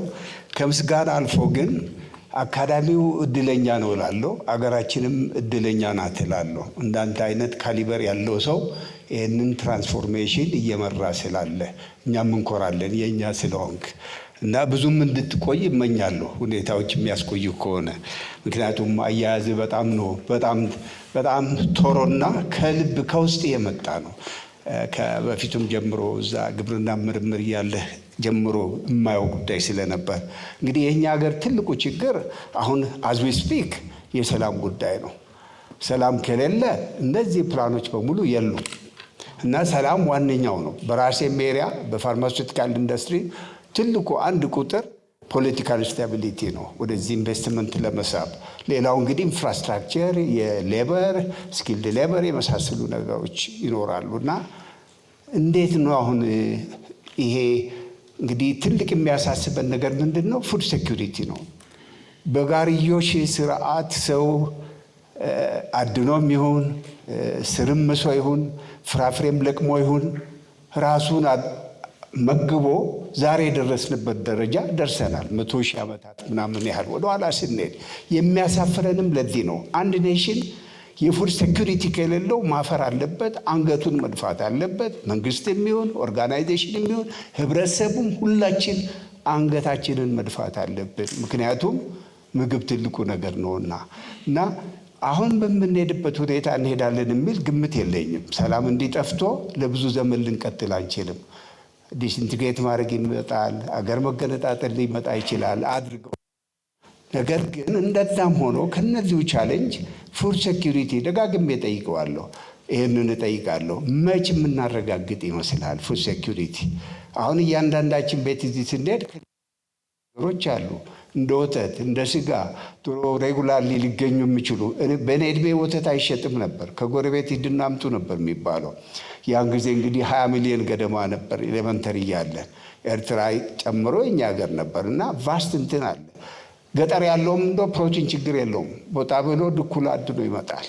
ከዛ ወርደን አሁን ምግብ በቃ ትልቅ ነገር እንደ ትልቅ ነገር በቃ ትልቅ ነገር ሆኗል እና ስለዚህ ምንድነው መደረግስ ያለበት? እነዚህ ነገሮች እኛስ እንደ አካዳሚ ሰላሙ እንዲመጣ ምናልባት ይሄ ለሁሉም ሊሆን ይችላል፣ ለዶክተር ማንደፍሮ ብቻ አይደለም፣ ምናልባት ለሰብሳቢው ሰላም እንዲመጣ ምን ይጠበቃል ከኛ? ዝም ብለን ቁጭ ብለን ነው የምናየው። እና እንደው ትንሽ እንትን አልኩትና ፕሮዳክቲቪቲውም የሚጨምረው አንዱ ይሄ ነው። ሁለተኛው እርሻ ብቻ ሲሪያልስ የመሳሰሉት ብቻ ናቸው። እንደ አሳ እንደ ከብት እርባታ የመሳሰሉት ነገሮች እንደገና ደግሞ አንዳንዴ ፕሮዳክቲቭ ያልሆኑ ነገሮች ፕሮዳክቲቪቲያቸው የማይጨምር ሰብሎች አሉ። እነሱን የመተካት የመሳሰሉ ነገሮች ስትራቴጂ ውስጥ አሉ። አመሰግናለሁ። እጅግ አመሰግናለሁ። እኔም ዶክተር ማንደፍሮን እጅግ አድርጌ ላመሰግን እፈልጋለሁ። ምክንያቱም ያስቀመጡትን ግብ ከኤቲአይ ሬፑቴሽን አንጻር የአፈጻጸም ብቃት አንጻር ያንን እንደሚያሳኩም ተስፋ አደርጋለሁ። ሁለተኛ የግብርና ባንክንም አብረን ሆነን እርሶም አቋቁሞ እንደሚያዩት ፍሬውን ሃርቨስት እንደሚያደርጉ ሪፕ እንደሚያደርጉ ተስፋ አደርጋለሁና ያው እኔም እንደ ኤቲአይ ሰራተኛ ይሄንን እውን ሆኖ ማየት ፈልጋለሁ። ምናልባት የኔ ጥያቄም አይደለም ለዶክተር ማንደፍሮም አይደለም ለሁሉም የሚቀርብ አስተያየት ነው። አንድ ስቴፕ ከፍ ለማድረግ ፈልጋለሁ። ምክንያቱም በየትኛውም ዓለም ላይ ግብርና ውጤታማ ሊሆን የሚችለው ትራንስፎርሜሽን ማለት ምርት መጨመር፣ እርስዎ እንዳሉት ምርት መጨመር የምንችለው የተሻሻሉ ቴክኖሎጂዎችን በመጠቀም የተሻሻሉ ኢኖቬሽኖችን በመጠቀም በተለይ ለምርምር ትኩረት በመስጠት ነው። ምን ያህል ለምርምር ትኩረት እየሰጠን እንገኛለን? ምክንያቱም በየትኛውም መስፈርት ለቴክኖሎጂ፣ ለኢኖቬሽን፣ ለአዳዲስ ግኝቶች በተለይ ሁሌ እዚህ እሳቸውን በማግኘቴ በጣም ደስ ብሎኛል። ዶክተር ጸደቀ ሁሌ የሚናገሩት አገር በቀል እውቀቶች ላይ ትኩረት አድርገን ምርትና ምርታማነትን መጨመር በሚችሉ ምርምሮች ላይ ትኩረት ካላደረግን ያስቀመጥናቸውን ግቦች የማሳካት እድሉን ጥርጣሬ አለኝ። ምክንያቱም አንደኛ በበጀት በኩል ምርምር ምን ያህል እየተደገፈ ነው? ምን ያህል እኛስ ኮንትሪቢዩት እያደረግን ነው ያለ ነው? ሁለተኛ አሁን እኔ ምርምር ውስጥ ኦልሞስት ለ20 ዓመት ሰርቻለሁ። ምርምር ውስጥ ሰውን የማቆየት ልምድ ያላቸውን ለዚህ አገር ከፍተኛ አስተዋጽኦ ያደረጉ ሰዎች ምርምር ውስጥ በመቆየት ማሳ ውስጥ እድሜያቸውን በማሳለፍ ኮንሲስተንትሊ ለፕሮፌሽናቸው ክብር በመስጠት ነው ዛሬ የደረስ ነው። ሪሊ በዚህ ረገድ አሁን ባለው ሁኔታ ምርምር አካባቢ ያሉት ነገሮች ትንሽ ኤንቫይሮንመንቱ እኔ አልተመቸኝም። መሬቶች በየቦታው በከተማ እየተቀሙ ያሉበት ሁኔታ ነው ያለው። የተማሩ ሰዎች እውቀት ያላቸው ሰዎች እየፈለሱ ያሉበት ሁኔታ ነው ያለው። ለምርምር የነበረን ፍቅር እየሰራን ነው ብዬ ለመናገር አፌን ደፍሬ ለመናገር በጣም ይከብደኛል። ስለዚህ ያ ኮሚትመንቱ በጣም እየላለ ያለበት ሁኔታ ነው ያለውና እንደ አካዳሚም እንደ ኢንስቲትዩትም እንደ አገርም እዚህ ላይ ካልሰራን ምናልባት ያስቀመጥነው ትራንስፎርሜሽን ምን ያህል ውጤታማ ልናደርገው እንችላለን የሚለውን ነገር ነው። ሁለተኛ ሁሌም የሚያሰጋኝ ሁሌም የምናገረው ከፕሮፌሰር ብርሃኑም ጋር ፊት ለፊት በጣም የተነጋገርነው የትምህርት ጉዳያችን የትምህርት ፖሊሲ ጉዳያችን ነው። ግብርና፣ ሰርቪስ፣ ኢንዱስትሪ በተለይ ግብርና ከ34% በላይ ነው የዚህን ሀገር ኢኮኖሚ ይዞ ያለው። በትምህርት በግብርና ላይ ትኩረት የማናደርግ ከሆነ ድሮ የነበሩን እኛ የተማርንበት የግብርና ዩኒቨርሲቲዎች አሁን ዩኒቨርሲቲ ሆነው እነሱም ደግሞ ውስን ተማሪዎች የሚገቡበት ሁኔታ እየተፈጠረ ያለበት ሁኔታ ነው ያለው። እርሶም የሚያውቁት ሲመሩ የነበረው ዩኒቨርሲቲ ዛሬ ምን ያህል ተማሪ ነው ኢንሮል የሚያደርገው? ምን ያህል ተማሪ ነው ግብርናን የሚመርጠው? አንዳንድ የማስተር ፕሮግራሞች የቢኤስሲ ፕሮግራሞች ጭምር ዲፓርትመንቶች በግብርና እየተዘጉ ያሉበት ሁኔታ እየሰማን ያለንበት ሁኔታ አለ። ምክንያቱም የሚገቡት ውስን ተማሪዎች ናቸው። ብዙ ዲፓርትመንት ነው ያለው። ዲፓርትመንቶች ተማሪ ሽሚያ ላይ ያሉበት ሁኔታ ነው እየሰማን ያለ ነው። ያ ማለት ምን ማለት ነው? ነገ ፕሮፌሰር በላይ እርሶን የሚተካ ከየት ይመጣል? ዶክተር ማንደፍሮን የሚተካ ከየት ይመጣል? ምናልባት እኮ አንዳንዶቻችን ከ5 ዓመት በኋላ ከ2 ዓመት በኋላ ከ10 ዓመት በኋላ እዚህ ሲስተም ውስጥ ላንኖር እንችላለን። እናንተን የሚተካ ሰዎች በግብርና ውስጥ እየተተኩ የማይመጡ ከሆነ በትምህርት ፖሊሲያችን እዚህ ውስጥ የማናካትት ከሆነ እንግዲህ ሁለት ኮፍያ አድርጌ ነው የምናገረውና እንደ ፖለቲሻንም እኔ ስጋት ውስጥ ነው የገባሁት። ይሄን ጉዳይ ሁሌም እየተናገርኩ ያለሁበት ሁኔታ ነው ያለው። ግብርና፣ እንስሳት ሳይንስ፣ ሰብል ሳይንስ፣ የተፈጥሮ ሀብት አንዳንድ ቦታዎች ላይ እየተዘጉ ወይ 2 ወይ 3 ተማሪዎችን በማስተርስ ደረጃ በቢኤስሲ ደረጃ እንኳን ተቀብሎ የሚያስተናግዱበት ሁኔታ እያየን ያለበት ሁኔታ ነው ያለውና እኔ ይሄኛው ሳይሆን ይሄንንስ ተቀብሎ የሚያራምድና ዓላማውን ለተቀመጠው በ15 በ10 በ20 ዓመት ከግብ የሚያደርስ ትውልድን እንዴት ነው የምናመጣው ምለው ነገር ላይ እኔ ትንሽ ማየት ያለብን ይመስለኛል። ሌላው ምናልባት የልማት ሰራተኞችን ይመለከታል። አሁን ኢትዮጵያ በዓለም ላይ በቀደምም በፓርላማ ያጸደቅነው የዚህ ፕሉራሊስቲክ ኤክስቴንሽን ሰርቪስ የሚባለው ላይ በዓለም ላይ ከቻይና ቀጥሎ ከፍተኛ የልማት ሰራተኛ በመያዝ ኢትዮጵያ ሁለተኛ ሀገር ትመስለኛለች። አሁን እየሄድንበት ያለነው የግብርና ሁኔታ ስኬሉን ከፍ እያደረገ መጥቷል። እነኚህ ልጆች የምናሰለጥንበት ሁኔታ በፊት በነበረው ሁኔታ ነው። ይህም ከትምህርት ጋር የሚገናኝ ከካሪኩለም ጋር የሚገናኝ ነው። ወደ ኢንዱስትሪ ወደ ካምፓኒ ስናሳድግ የልጆቹም የአስተሳሰብ ሁኔታ የአሰራር ሁኔታ ዝግጅት በዚህ ደረጃ ከፍ ማይል ከሆነ በፊት ከነበርንበት አስተሳሰብ አሁን ከዚህ ጋር እንዴት ልናጣጥመው እንችላለን የሚለውን እንደው አስተያየት እንዲሰጥበት ነው። አመሰግናለሁ።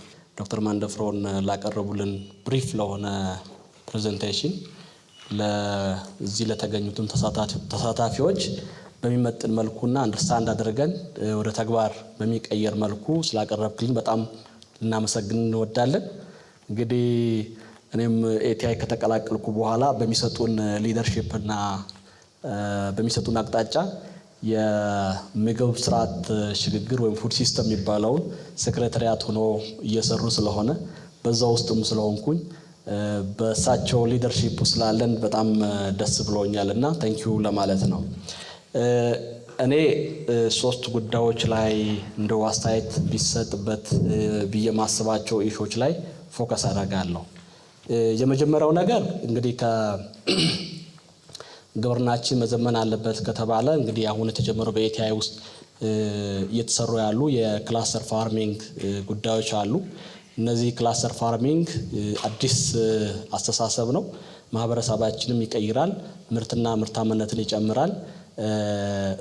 ስሞል ሆልደር አግሪካልቸር ፕራክቲስ የሚያደርጉ ሰዎች በቁጣ ገጠም ምርትና ምርታማነትን ቴክኖሎጂን ተጠቅመው ያንን ያሳልጣሉ የሚል እሳቤ ተይዞ እየተሰራ ነው የሚገኘውና ይሄ እጅግ በጣም ደስ የሚል መስፋፋትም ያለበት ጉዳይ ነው ብዬ አስባለሁ። ከዚህ ጋር ግን ተያይዞ እኔ ማንሳት የምፈልገው ነገር ምንድነው? ምናልባት እንግዲህ የስሞል ሆልደር አግሪካልቸር ውስጥ ኢንጌጅ የሚያደርጉ በፈቃደኝነት እዛ ውስጥ የሚሳተፉ አካላት ምርትን በሚያመርቱበት ሰዓት ከፍተኛ የሆኑ ተፈጥሯዊ ያልሆኑ ክስተቶች ይከሰታሉና ከክላይሜት ቼንጅ ጋር ከማን ሜድ ከሆኑ ኢሾች ጋር ይነሳሉና እነዛ እንደዚህ አይነት ሀፕን በሚያደርግበት ሰዓት የሚያመርቱት ምርት ዳሜጅ ሊሆኑ ይችላል፣ ሊጎዳ ይችላል፣ ሊያጡ ይችላሉ። ይሄንን በምን አይነት መልኩ ነው ማኔጅ የምናደርገው? ኢንሹራንስ አላቸው ወይ? በቂ የሆነ ኢንሹራንስ ምናልባት በመንግስትም በፕራይቬትም ኢንሹርድ የሚሆኑበት ሜካኒዝም እዛ አካባቢ ላይ ዲቫይስ ተደርጓል ወይ? ያንን ችግሩን ለመቅረፍ የተሰራበት አካሄድ አለን ወይ የሚለውን እዚህ ተወሰነች ሪፍሌክሽን ቢሰጥበት ደስ ይለኛል። ሁለተኛው እንግዲህ ዶክተር ከፈናም ቅድም ሲያነሱ ነበረ ከዚህ ከሰው ኃይል አንጻር የተነሳው ሐሳብ አለና የሰው ኃይልን ስናነሳ እንግዲህ መነሻው የሚሆነው የከፍተኛ ትምህርት ተቋማት ናቸው የሚሆኑትና በከፍተኛ ትምህርት ተቋማት ውስጥ ያለው የሚማረው ተማሪ ወይም ፕሮፌሽናልስ በየትኛውም ዲሲፕሊን ሊሆኑ ይችላሉ። የኢትዮጵያ ማህበረሰብ 70% በገጠር ውስጥ የሚኖሩ ነው ብለን ካሰብንን በግብርናና በግብርና ዘርፍ ብቻ የተማሩ የገጠር ትራንስፎርሜሽንን ወይም የግብርና ትራንስፎርሜሽንን እውን ያደርጋሉ የሚል እምነት የለኝም። ስለዚህ ከዚህ አንጻር የሚሰጠው አንደኛ አሁን የምንቀርጻቸው ዘላቂነት ያላቸው የልማት ግቦቻችን ሀገራዊ የልማት ግቦቻችን የገጠር ትራንስፎርሜሽንና ግብርና ትራንስፎርሜሽንን እውን እናደርጋለን ብለን ስናስብ የትምህርት ስርዓቱ ወይም ካሪክለሙ በዛ የተቃኘ መሆን አለበት። ይሄንንም ደግሞ የኢትዮጵያ ሳይንስ አካዳሚ ከከፍተኛ ትምህርት ተቋማት ጋር ያለው ቁርኝት ምን ይመስላል? ይሄንን ከማስተሳሰር አንጻር የሚማሩ ተማሪዎችም ትምህርታቸውን ከዛ ጋር አቀናጅተው ዕውቀታቸውን በዛ ልክ እንዲሄዱ የሚሰሩ ስራዎች ምን ይመስላሉ አሉ ወይስ የሉንም ማሳወቅ አለብን። አይ ቲንክ እንደ ሌሎቹ ፕሮግራሞች በጤና ዘርፍ ላይ የኤችአይቪ፣ ጀንደር፣ ኒውትሪሽን ሜንስትሪሚንግ የተባለ በአጫጭር ጊዜ ውስጥም ተማሪዎች ተመርቆ በሚወጡበት ሰዓት ይሰጣል። የኛ የትኛውም ዘርፍ ላይ ያለው በከፍተኛ ትምህርት ተቋማት ውስጥ ተመርቆ የሚወጣ ባለሙያ የግብርና ስርዓትን ቢማር ወደ ቤተሰቡ በሚመለስበት ሰዓት በቀላሉ ቤተሰቡን የመርዳት የማስረጽ ዕውቀቱን የማሸጋገር እድሎች ሊኖሩ ስለሚችሉ ይሄንን እንዴት ነው የሚታየው የሚለው ነገር ለማንሳት ነው። ሶስተኛ ማንሳት እንፈልገው አሁን የተነደፈው የዚህ የገጠር ትራንስፎርሜሽን እጅግ በጣም ደስ ይላል። ነገር ግን ዩዥዋሊ የኛ ሀገር ፖሊሲዎቻችን የኛ ሀገር ፕሮግራሞቻችን አት ሃየር ሌቭል ላይ በደንብ አድቮኬት ይደረጋሉ። ወደ መሬት ወርዶ መሬት ነክቶ ለውጥን ከማምጣት አንጻር የኛ የኮሙኒኬሽን ስርዓቶቻችን በምን መገራት አለባቸው? እንዴት ነው የኮሙኒኬሽን ስርዓቱ አሁን ቅድም በተባለው ልክ የዲኤ ወይም አግሪካልቸር ኤክስቴንሽን ባለሙያዎች የሚፈልገው ለውጥ ያን ኮሙኒኬት አድርጎ አት ሃውስሆልድ ሌቭል ማምጣት ይቻላል ወይ? ኮሙኒኬሽን ስርዓታችን እንዴት ነው መገራት ያለበት? ወቅቱን የዋጀ ዘመኑን የዋጀ የኮሙኒኬሽን ስርዓት እንዴት ነው የታሰበው? በዚህ ውስጥ በዚህ ልክ ዋናው ጉዳይ ኮሙኒኬሽን ስለሆነ እሱ ታስቦበታል ወይ የሚለው ለማንሳት ነው። ታንክ ዩ። እዚህ አሁን ላጋራችሁ የምፈልገው የቀረበው ስህተት ነው፣ የቀረበው ትክክል አይደለም። እኔ እንደው አንዳንድ ፕሮፍ ቅድም ሪፍሌክሽንስ ያልካቸው ስር የሚወድቅ ይመስለኛል። እርግጥ እንደው ወደ ኋላ ሂዳችሁ እንድታዩ ፈልጌ የነበረው መጀመሪያ ይሄ ድርጅት በሚቋቋምበት ጊዜ ስለ ድርጅት ለማውራት አልፈልግም እውነቱን ለመናገር። ግን ሲንተን ሲባል የመጀመሪያው አቶ ካሌድ ቦምባ የነበረ ጊዜ እንደው አንድ ጥያቄ ጠይቄው ነበር። ካሌድ እንደው እንግሊዝኛ ነው የሚቀናውና በእንግሊዝኛ do you really have clarity of purpose ለዚህ ኢንስቲትዩሽን ብየው እድሜ ልኩን አኩርፎኝ ነው የሄደው። ዛሬም ቢያየኝ የሚያናግረኝ አይመስለኝም ካሌድ። እኔ እዛ ዝርዝር ውስጥ አልገባም። ብዙ ነገሮችን ይዤ ነበረ። አጠር አድርጎ ስላልክ ሰብሳቢ በጣም አጭር ነገሮችን ከተነገረው እስቲ ቢገር ፒክቸሩ ምንድን ነው የሚመስለው የሚለውን አንድ ቦታ የሰማሁት ይሄ ኤስዲጂዎቹን እዚህ ብቻ አይደለም አፍሪካ አክሮስ አፍሪካ ያለፈው ሳምንት የዩኤንኢሲኤ ስብሰባ ሳምንቱን ነበረ ሜይዴን ጨምሮ ይሄንን ነው ስንነጋገር የነበር ነው። እና ኤቭሪባዲ ቶክስ አባውት ኤስዲጂ። ጎበዝ ለእኔ ኤስዲጂ እንደ አንድ አምብሬላ እንጂ ኤስዲጂ አይደለም የሚሰራልን። የኢትዮጵያ ችግር መፈታት ካለበት ከዚህ ቤት ነው። አየን እኮ 60 ዓመት አየን። ኤስዲጂ 60 ዓመት አይደለም ኦፍኮርስ 15 ዓመት ምናምን ነው። እሱ አይደለም የኛ ችግር። ኤስዲጂ አይደለም የኛ ችግር። ኤፍኤኦ አይደለም የኛ ችግር። ዴቨሎፕመንት ኤጀንሲዎች አይደሉም የኛ ችግር። ራሳችንን እንዴት በአገር በቀል ሁኔታ እንፈታለን? ሀገር በቀል ስንል የውጭውን ያለውን ትምህርት አንወስድም ማለት አይደለም። ወደ ስፔሲፊኮቹ ልምጣ። 1 2 3 በጣም ትንሽ ነገሮች ይሄ ቤት እንዲረዳልኝ የምፈልገው አንድ የኢትዮጵያ ገበሬ በቤተሰብ ያለው መሬት 0.81 ሄክታር ነው። 0.81 ሄክታር መሬት ይዘን ራሳችንን መግበን ለገበያ አቅርበን የውጭ ንግድን ኢምፖርት ሰብስቲቲዩት አድርገን ፋብሪካን መመገብ እንችላለን ወይ ብለን ራሳችን መጠየቅ አለብን። ያን ጥያቄ አልጠየቅንም። ትልቁ ጥያቄ ይሄ ነው። በምሳሌነት ላስረዳችሁ። ስንዴ በአማካይ መሬት ያለን 0.37 ነው። ምርታማነታችን የኤፍኤኦ ዳታ ነው 2023 የምነግራችሁ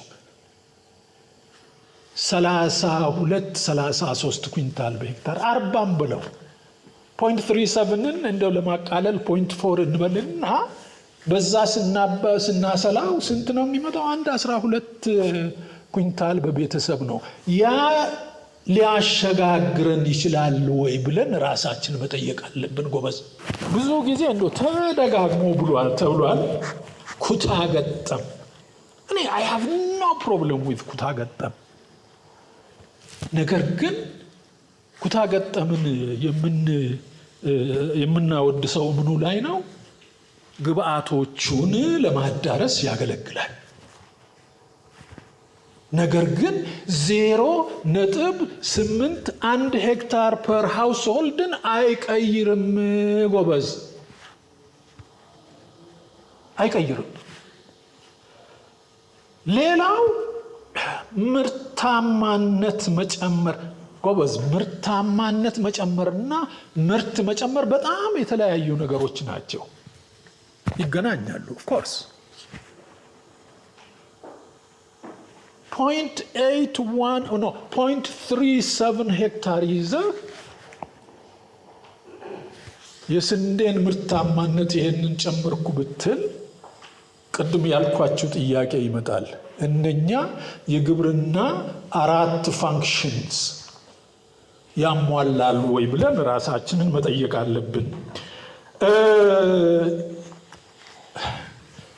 ክቡር ሰብሳቢ ቅድም ከተናገርካቸው ነገሮች አንድ እንደው ዶክተር ከፈናም ተናግሯል። የተሰበረ ስርዓታችን ተሰብሯል። ያንን ስርዓት እንዴት ነው የምንጠግነው? የተሰበረ ስርዓታችን ሲስተሙ ተሰበረ ስል ምን ማለት ነው? ድርጅቶች እኔ ከኢትዮጵያ ግብርና ምርምር ኢንስቲትዩት ስንቶች እዚህ እንዳላችሁ እስቲ እጃቸውን ልይ። IR 1 2 ብዙ አላየው ጎበዝ። የኢትዮጵያ ግብርና ምርምር ኢንስቲትዩት በአፍሪካ ቀደምት ከተባሉት ከአፍሪካ ወጣችሁ ቀደምት ከተባሉት ድርጅቶች ትልቁ ነው። ማፍረስ ካለብን በህግ የተመሰረተን ኢንስቲትዩሽን በህግ ነው በአዋጅ ነው ማፍረስ ያለብን እንጂ አንድ ድርጅት ሌላ ድርጅት መጥቶ ሌላ ድርጅት ዛሬ እንደ አሸን የፈሉ ትንሽ ፕሮጀክቶች አሉ። እነኛ ፕሮጀክቶች ስርዓታችንን እየዋጡ ስርዓት ከፈረሰ ጎበዝ መልሶ መገንባት በጣም አስቸጋሪ ነገር ነውና እኔ ጥያቄ አይደለም እቺን ነገር ይዛችሁ እንድትሄዱ ፈልጋለሁ። ለምን መጀመሪያ መናገር የነበረብኝ እኔ ሁሉ ጊዜ አንድ ስብሰባ ላይ ሲሄድ አንድ ሰው ሲናገር ሲሰማ እንትን ሲል ሲሳተፍ አንድ ጥያቄ አለኝ። ምን ያልተባለ ነገር አለ ብዬ ነው ሁሉ ጊዜ የምጠይቀው። የትም ሄዱ ምን ያልተባለ ነገር አለ? ለዛ ጥያቄ መልስ አግኝታችሁ መሄድ አለባችሁ ብዬ ነው የምገምተው። በጣም አመሰግናለሁ። ኦንላይን የቀረቡ ጥያቄዎች አሉ። እነሱን ሳመራይዝ ላርግና አንደኛው ፕሮፌሰር ፈቃዱ በየነ ይመስለኛል ስለ አግሪካልቸር ኢንሹራንስ ቅድም ዶክተር አምቢሳ ነው እሱ ያነሳው አለና በተለይ የገጠሩ ማህበረሰብ እንደዚህ አይነት ትራንስፎርሜሽን ውስጥ በሚገባበት ጊዜ የአግሪካልቸራል ኢንሹራንስ ሲስተም እንዴት ነው እየታየ ያለው የሚል ይህንን ለመመለስ ዶክተር ማንደፍሮ ውድ ቢ ዘ አፕሮፕሪየት ፐርሰን። ምክንያቱም ቅድም እንደነገርኳችሁ ኦክስፋም አሜሪካ ውስጥ ምክትል ዲሬክተር ሆኖ ሲሰራ አገሪቱ ውስጥ የመጀመሪያውን አግሪካልቸራል ኢንሹራንስ ሲስተም ሮል አውት ያደረገው እሱ ነው። ከሶፊያ ጋር ባልሳሳት ሶፊያ በላይ የምትባል ልጅ ጋር የመጀመሪያውን አግሪካልቸራል ኢንሹራንስ ሲስተም ሮል አውት አድርገዋል እና ከዛ ተነስቶ የሚለው ነገር ይኖረዋል ብዬ ገምታለሁ። ሌላ አንድ የተነሳው ነገር በወረዳ አንድ ኢንዱስትሪ የሚለው ነገር ምን ያህል ሪያሊስቲክ ነው? አሁን ባለው ሁኔታ ምን ያህል ሪያሊስቲክ ነው? እንዴትስ ሊተገበር ይችላል የሚል ነገር ነው። ፕሮፌሰር ጨመዳ ኦንላይን እየተከታተለ ነው። የእሱ ጥያቄ ምንድን ነው? ብዙ ኢምፓክትፉል የሆኑ ፕሮጀክቶች እዚህ ሀገር ውስጥ ዶነር ፈንድድ ናቸው። እንደዛ አይነት አምቢሽየስ የሆነ ፕሮግራም ኢምፕሊመንት ለማድረግ በምንፈልግበት ጊዜ ፈንድስ አር ድራይንግ። ይሄ እንዴት አድርገን ኢምፕሊመንት ልናደርግ ይችላል? ኢንተርናሽናሊ ፈንድስ አር ድራይንግ፣ ይሄንን እንዴት እናደርጋለን የሚል ነገር ነው። አንድ ከየል ዩኒቨርሲቲ ዶክተር ተፈሪ አባተ ስፔሲፊካሊ ለዶክተር ማንደፍሮ ነው ላንብበው እንደጻፈ What do you feel about the ways cluster farming has been implemented at household and community levels? Would you share your own understanding of how this component of the policy has been locally received? ያው ቅድም ዶክተር ጸደቀ የሚያነሳው ክለስተር ፋርሚንግ ምን ያህል ሪያሊስቲክ የሆነ ኢምፓክት ያመጣል እዚህ ሀገር ውስጥ የሚለውን ነገር አብሮ ሊታይ ይችላል ብዬ ገምታለሁ። ሌላው ዶክተር ከፈና ያነሳው በተለይ ስምረት ቡርጋ የሚባሉ ሰው የትምህርት መስክ ላይ ያለው ነገር ሲሪየስሊ ሊታሰብበት ይገባል። በአሁኑ ጊዜ ስትራቴጂክ የሆኑ ሴክተሮች ውስጥ እንደ ግብርና በመጥቀስ ነው ተማሪዎች እየገቡ አይደለም እና ይሄ ኢን ዘ ሎንግ ተርም የሚኖረው በሀገሪቱ ውስጥ የሚኖረው ኢምፓክት እንዴት ይታያል? ተማሪዎቹንስ አትራክት ኤንድ ሪቴን እንዴት እናደርጋለን ወደ እንደዛ አይነት ሴክተሮች የሚል ነገር ነው። ወጣቱ በሀገር ውስጥ ስራ ስለሚያጣ ወደ ውጭ ሀገር የሚሄድ ነገር ይታያል። ይህንን ነገር እንዴት አድርገን ነው አድሬስ የምናደርገው? ሰዎችን ሀገር ውስጥ ቆይተው ስራ ፈጣሪ ሆነው ወይም ደግሞ ተቀጥረው ኑሯቸውን የሚኖሩበትን መንገድ እንዴት አድርገን ልናመቻች እንችላለን? ይሄ ሌላ ስትራክቸራል የሆነ ፕሮብሌም ነው የሚል ነገር ነው። ሌላው አንተ በደንብ ቅድም አድሬስ አድርገዋል፣ ግን እንደገና እንዲነሳ የፈለጉት ነገር ምንድን ነው? ሩራል ኢንፍራስትራክቸርን በተመለከተ ነው። እሱ ላይ አሁን ባለው ሁኔታ ሩራል ኢንፍራስትራክቸር በተገቢ ሁኔታ የለም። ይሄንን እንዴት አድርገን ተደራሽ ማድረግ እንችላለን የሚል ነገር ነው። በዚህክል እነኚህ ናቸው። ጥሩ ጥያቄዎች ናቸው። እንደ ግብአት የሚሆኑን ጥያቄዎችም አሉ። መልስ ያለን ኤሪያም አለ። አብረን የምንፈልጋቸው መልሶችም አሉ። ከፕሮፌሰር ማስረሻ ጥያቄ ልነሳና በቅደም ተከተሉ መሰረት ከዚህ የሚወጣው ሌበር ፎርስ አብዞርብ የሚያደርግ ሌላ ሴክተር አለ ወይ የሚለው በትራንስፎርሜሽን ትራጀክተሪ ውስጥ የሚፈጠሩ ናቸው እንጂ ይሄ እንደዚህ ይሆናል የሚል ነገር አይደለም። እና አሁን ገጠር ላይ ስንመለከት እንደ ምሳሌ ላንሳና ስንዴ በክረምት ስናመርት ነበረ። በበጋ ማምረት ስንጀምር የተፈጠረው የስራ ዕድል በጣም በርካታ ነው። 1 ሄክታር ላይ የሚሰሩ ወጣቶች ብቻ ሳይሆኑ ያንን ስራ ለመስራት የሚሄዱትን የሚመግቡ፣ የሚያጓጉዙ፣ የሚያኖሩ ራሳቸው ደግሞ ሰርተው የሚያገኙ በርካታ በቫሊዩ ቼን ውስጥ ብዙ ስራዎች ይፈጠራሉ። ምን ለማለት ፈልጌ ነው? ልማት ነው ስራ የሚፈጥረው። ልማቱ እያደገ ካልሄደ በስተቀር እንደዚሁ ለስራ ፈጠራ ብቻ ብለን የምንሰራው ነገር አይኖርም። በምን አለ ይሄን በተመለከተ ስትራቴጂ አለን፣ ኢኒሼቲቭ አለን፣ ምን አለን? በርካታ የወረቀት ስራዎች አሉ፣ በርካታ ፕሮግራሞችም አሉ፣ ፕሮጀክቶችም አሉ። በምንፈልገው መልክ እየሄዱ ነው ወይ? የሄዱ አሉ፣ ያልሄዱም አሉ። ይሄ ሁሉ የሚያስፈልገው የሄዱት በምን ለምን እንዴት ሊሄዱ ቻሉ? what are the success factors? ያልሄዱት ደግሞ እንዴት ሊሆን ቻለ? ይሄ ነው ከምሁራኖቻችን የምንፈልገው አናሊሲስ እና ምላሹን ለማህበረሰባችን። እንግዲህ የኔ አባቴና እናቴ ፎርማል ኤጁኬሽን ውስጥ ገብተው አልተማሩ። እኔን ያስተማሩኝ የነሱን ችግር እያወራሁ ማግኒፋይ እንዳደርግ ሳይሆን የነሱን ችግር እንድፈታ ስለሆነ ሁላችንም ተባብረን የገጠሩ ማህበረሰብ ችግር አብረን እንድንፈታ እንዴት እናድርግ?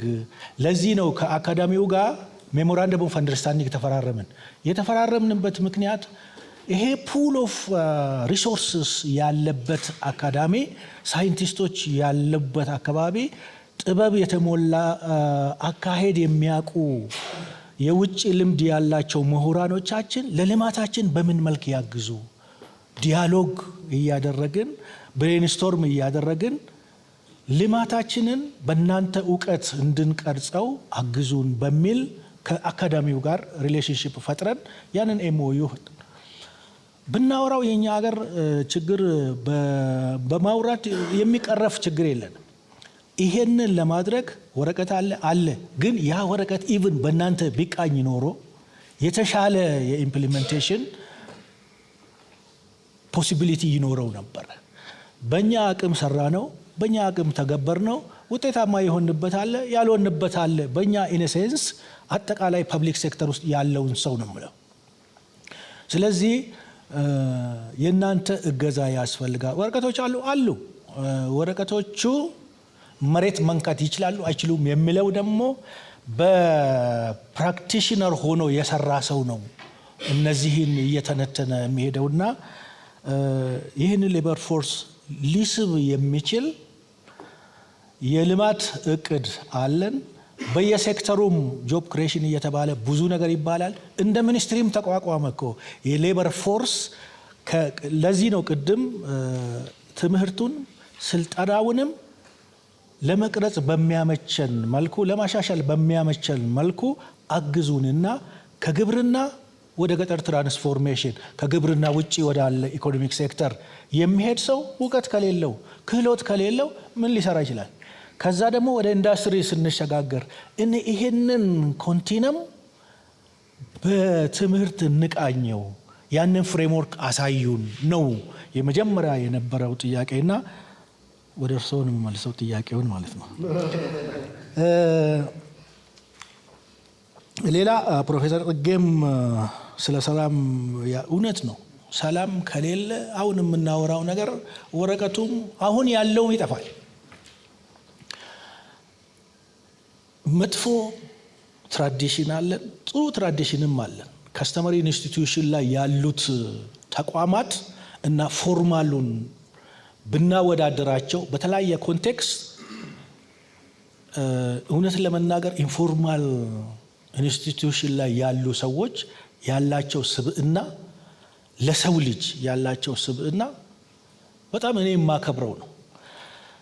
እየሄድን ያለነው እያጠፋን ያለነውን አብረን እየመከርን ካልመለስ ነው በስተቀር ሁልጊዜ ቁስል እየጎረጎርን የምንሄድ ከሆነ ያንን ችግር ብቻ እያወራን ልማት ትተን የባሰ ችግር እየፈጠርን ነው የምንሄደው። ኦኬ ችግር ነበረ፣ ያንን አክሴፕት አድርገን ያ ችግር ዳግም እንዳይፈጠር እንዴት እንገድበው የሚል አንዱ እሱ ነው። ሁለተኛ ኦኬ ችግሩ አለ፣ አክናውሌጅ አደረግን። አንዳንዶቹን ችግሮች ደግሞ ኮንስቲቱሽናል አደረግናቸው፣ አንዳንዶቹን በአዋጅም ደገፍናቸው። ይሄ በልማት ካልተደገፈ እነዛ ነገሮች ለውጥ አያመጡም እና ሁሉም ሰው ስለ ሰላም መስበክ አለበት፣ ስለ ሰላም መስራት አለበት፣ ሳክሪፋይ ማድረግም አለ። ፈሪ ዜጋ ካልፈጠርን እዚህ አገር ውስጥ ወደ ባሰ ዝቅጠት ነው የምንሄደው እና ሰላም ወሳኝ ነው። ሁላችንም ተባብረን አብረን እንስራ ከማለት ውጪ እኔ ስለ ሰላም የምለው ነገር የለም። ፉድ ሴኪዩሪቲ የዳታችንን ጥራት እንዳለ ሆኖ በአገር አቀፍ ደረጃ ያለውን ቁጥር ስንመለከተው ለህዝብ ብዛታችን ስናካፍለው የሚያስፈልገውን ኪሎ ካሎሪ ወስደን ስናየው ናሽናሊ ፉድ ሴኩርድ ነን የሚያስብል መረጃ አለ። የኔ መረጃ አይደለም፣ እማምንበት እኔ መረጃን በመረጃ ደረጃ የጻፈው አካል ካለ እሱን ነው ኮት የማደርገው። ግብርና ከጻፈ የግብርና ዳታ ነው ላለው፣ ፕላን ከሆነ ፕላን ነው ላለው፣ ስታቲስቲክ ከሆነ ስታቲስቲክስ ነው፣ ዓለም ባንክ ከሆነ ያንን ሶርስ ጠቅሼ አናሊሲስ ግን መስራት ይችላል። እና ያንን ስናይ በናሽናል ደረጃ እንደዚህ ወደ ታች እየወረድን ስንሄድ እየሳሳ ይሄዳል። ፉድ ኢንሴኪዩር የሆነ ፖፑሌሽን አለ። እነዛን ግን በየአመቱ ምን ያክል እየቀነስን መሄድ አለብን? እንዴት አድርገን ነው የምንቀንሰው? አንዳንዶቹ መካኒካል ናቸው። የሰው ልጅ በተፈጥሮ ግሪዲ ነው። የኛ ባህሪ ብቻ አይደለም፣ የኢትዮጵያ ባህሪ ብቻ አይደለም። ዓለም አቀፍ ላይ ተርፏቸው ተትረፍርፏቸው የሚደፉ አሉ፣ ርቧቸው ሳይበሉ የሚተኙ አሉ። ስብዕና ያለው ሶሳይቲ ኮሚኒቲ አገር ቢሆን ከሚደፋ ለተራቡት ቢሰጥ፣ ኢቭን እኛም አገር ተትረፍርፏቸው ምንም ሳይበሉ በረንዳ የሚያድሩ እዛ ብርድ ላይ የሚያድሩ ሰዎች አሉ። ለነዛ ርህራሄ ከሌለን ፉድ ኢንሴኪዩሪቲን እናጠፋለን ለማለት አስቸጋሪ ነው። የትም ሀገር አለ ፉድ ኢንሴኪዩሪቲ፣ ግን ማኔጀብል ነው። ሌላ ሀገር የእኛንም በዛ መልክ ማኔጅ እንድናደርግ ማምረት ነው ሶሉሽኑ። ይሄንን አድርገን ሰውም ርህራሄ ኖሮት የመረዳዳት ባህሪ ኖሮን በዛ መልክ እየተጋገዝን ከሄድን መቀነስ ይቻላል። ፉድ ኢንሴኪዩር የሆነ ፖፑሌሽን አለን። እሱ ብቻ አይደለም፣ ኢቭን ገንዘብ ቢኖረን ገዝተን ለመብላትም ቻሌንጂንግ የሚሆኑበት ሲቹዌሽንም አለ። ስለዚህ መስራት ያለብን ለምግብ ዋስትና ብቻ ሳይሆን ለምግብ ሉዓላዊነት ነው። ሉዓላዊነት ነፃነት ነው። የምግብ ነፃነት የሌለው ግለሰብም ይሁን ማህበረሰብ ነፃነት አለኝ ብሎ ሊናገር አይችልም። እና የምግብ ሉዓላዊነት ላይ በከፍተኛ ደረጃ መስራት አለብን በሚል በስትራቴጂ ደረጃ ምን መደረግ እንዳለበት እነዚህ ሁሉ እየተሰራባቸው ናቸው። እንደ አንድ በጣም ስትራይክ ያደረገኝን ኤግዛምፕል ልስጣቸው። እንደ አገር የምግብ ዋስትናን የምግብ ሉዓላዊነትን ለማረጋገጥ ከተረጂነት ወደ ምርታማነት ለመሄድ ዲክሌር እናድርግ፣ ምግብ አልለምንም፣ እርዳታ አንቀበልም የሚል አሰስመንት ስንሰራ አፋር ደረሰኝ እና ያንን አሰስመንት ስንሰራ በኮሚኒቲ ደረጃ የወል እርሻ አላቸው። ሰው ሲቸገር፣ በጎርፍ ሲመታ፣ በድርቅ ሲመታ ከዛ ውስጥ የሚሰጥ እኔ በጣም አደነኳቸው። እህል ብቻ አይደለም እንስሳትም አለ። ይዋጣና አንድ በረት ውስጥ ይሆናል። ጎርፍ በጎቹን ፍየሎቹን የወሰደበትን 2ም 3ም ይተካለታል። እና ሪካቨሪ በኮሚኒቲ ደረጃ ተጀምሯል። ከፍ ብሎ በወረዳ ደረጃም እንደዚሁ አለ። ይሄ በቀበሌ ደረጃ ያመረተው ማህበረሰቡ 60 በመቶ ያስቀርና 40 በመቶ ለወረዳ ይሰጣል። ወረዳም እንደዛው በተዋረድ ለዞን ለክልል እየሰጠ በአገር አቀፍ ደረጃ የምግብ ሪዘርቭ እንዲኖረንና ተረጅነትን በቃን እንድንል የሚያስችለን አቅም አለ የለም የሚለው ላይ እሱ ላይ ሰራንና አጠቃላይ አግሪጌት ስናደርገው ትንሽ እንቆያለን እና በዛ ምክንያት አሁን ወደ ማምረት ላይ እናተኩር። አጠቃላይ በአደጋ ስጋት በኩል ዴይሊ ራሽን የሚሰጠውን ስንመለከት እኮ 260,000 ሄክታር በቂ ነው ያንን ሶሳይቲ ለመመገብ። እዛ ላይ ብናመርት ለምን ለምናለን? እዛ ላይ የሚለመነው ገንዘብ ወደ ገንዘብ ተቀይሮ አንድ ጊዜ ኢንቨስት ከተደረገ እዛ ላይ ያመረትን ወገኖቻችንን መርዳት እንዴት ያቅተናል የሚል ትልቅ ሙቭመንት እና ዲስከሽን አለ። በጣም ደስተኛ ነኝ። በዛ ግን እውን እንዲሆን ሁላችንም አስተዋጽኦ እንድናበረክት ነው። በክላስተር ደረጃ ቅድም ያሳየኋችሁ መረጃ ኮሜርሻላይዜሽን ክላስተር በሰብል አሳየው እንጂ በእንስሳትም አለ። በእንስሳት ኩታ ገጠም እንስሳ አይደለም፣ ቪሌጅ ነው የሚባለው፣ የዴይሪ ቪሌጅ። ምክንያቱም የሰው ቤት፣ የሰው አጥር፣ የሰው በረት ስለሆነ መግጠም አይቻልም ያንን። ስለዚህ ቪሌጁን ነው ክላስተር የሚደረገው የዴሪ ቪሌጅ፣ የፖሊተሪ ቪሌጅ እየተባለ ይሄም ልክ እንደ ሰብሉ በዛም በሌማት ትሩፋት በሚል ኢኒሼቲቭ እየሄድንበት ነውና እሱም የተረሳ አይደለም ለማለት ፈልጌ ነው። ዶክተር ከፈና ያነሳው ሞር ኦፍ ኦን ኤጁኬሽን እንግዲህ እሱ ፖሊስ ህግ አውጪ ነው፣ እኔ ፈጻሚ ነኝ እና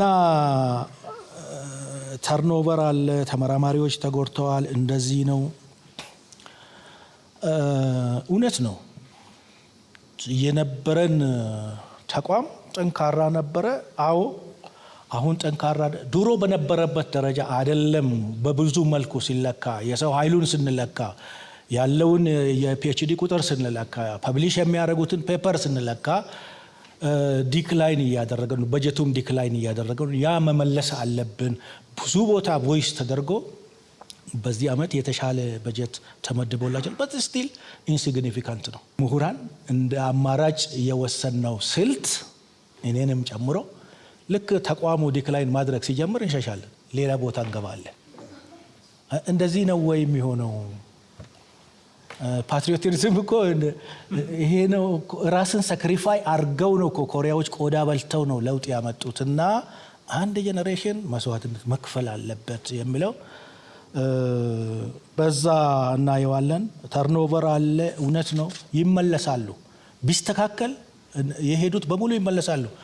ፕሮፌሰር ያስታውሳል አንድ ጊዜ የኢአይአር ደሞዝ ከዩኒቨርሲቲ በለጠ። መምህራኖች በሙሉ ወደ ኢአይአር ገቡ።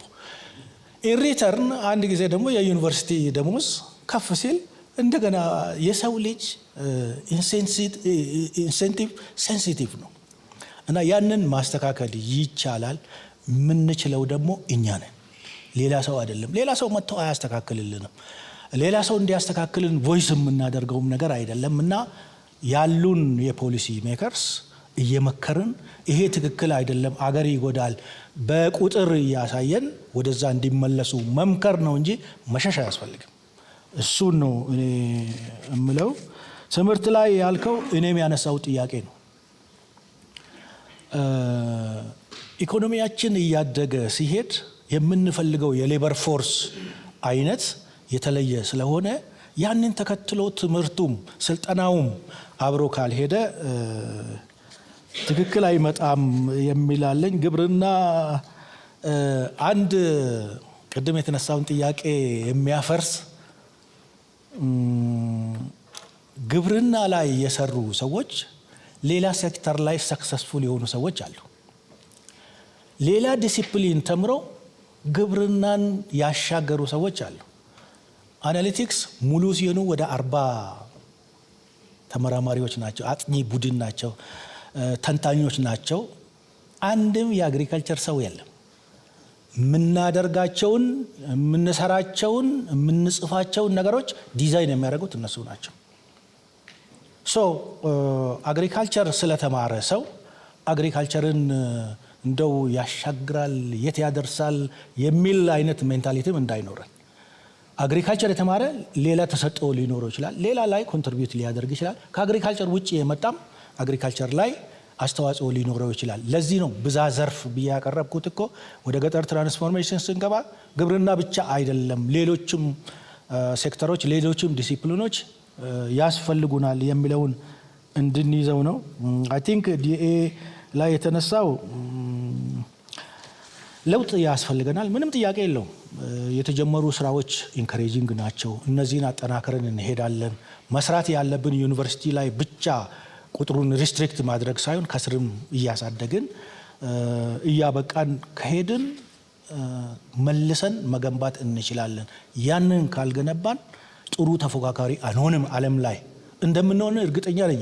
ከክላይሜት ለውጥ ጋር ተያይዞ ስለ ኢንሹራንስ የተነሳ ከሁለት ሰዎች አለ። የግብርና ፋይናንስ አክሰስ ቱ ፋይናንስ እንደ ክሬዲት እና የግብርና ፋይናንስ ለኢንሹራንስም ጭምር ነው። ቅድም ያሳያቸው ናፊር ሮድማፕ ውስጥ ክሊርሊ ስፔል አውት ተደርጓል። ያንን ኢምፕሊመንት ማድረግ ነው። የክላስተር ውስጥ ኢንሹራንስ ያላቸው 100,000 አርሶ አደሮች አሉ። ይህንን ማስፋፋት አለብን። አዎ ችግሮች አሉበት፣ መስተካከል የሚገባቸው ነገሮች አሉት፣ ስኬል መደረግም አለበት። ትንሽ ሲሆን ኢንሹርድ የሚሆነው ሰው ወይም ማሳ ወይም እንስሳ አድሚን ኮስቱ በጣም ኤግዛጀሬትድ ይሆንና ፕሪሚየሙ ይወደዳል። በዛን ጊዜ ሰዎች እንትን ይላሉ፣ ወደኋላ ይመለሱብናልና እሱ አለ። የተማረ የሰው ኃይል ካለን ኮንቨርት ማድረግ ይቻላል በክራሽ ፕሮግራም። እኔ ኢንጂነሪንግ የተማሩትን ልጆች ወደ ኢኮኖሚክስ ለመመለስ ክራሽ ፕሮግራም ካለን ኢኮኖሚክስ ያሉትን ወደ ሌላ ዲሲፕሊን ለመመለስ ይቻላል። ግን ስትራክቸርድ የሆነ ፕሮግራም ዴዲኬትድ የሆነ ሰውና ኢንቨስትመንት ይፈልጋል። ያንን ለማለት ነው። የኮሚኒኬሽን ስትራቴጂ ዶክተር አምዲሳ ያነሳው አሁን ድሮ በነበረው ሪሌ አይነት ኮሚኒኬሽን ሳይሆን በዲጂታል ቴክኖሎጂ ነው። አሁን ኤቲአይ ውስጥ የምንሰራው የዲጂታል ቱሎች አርሶ አደሮች ከዲጂታል ሲስተም ጋር እዛ ሆኖ ጥያቄ ጠይቀው መልስ የሚያገኙበት ስርዓት እና ቱ ዌይ ኮሚኒኬሽኑን ከማሳለጥ አኳያ ያሉን የዲጂታል ሲስተም ኤክሰርሳይዝ በጣም የሚደነቁ ናቸው። በቂ ናቸው አይደሉም፣ ማስተካከል ያለባቸው አሉ። ውድ የሆኑትን ማርከስ አለብን፣ ኔትወርክ ማስፋፋት አለብን።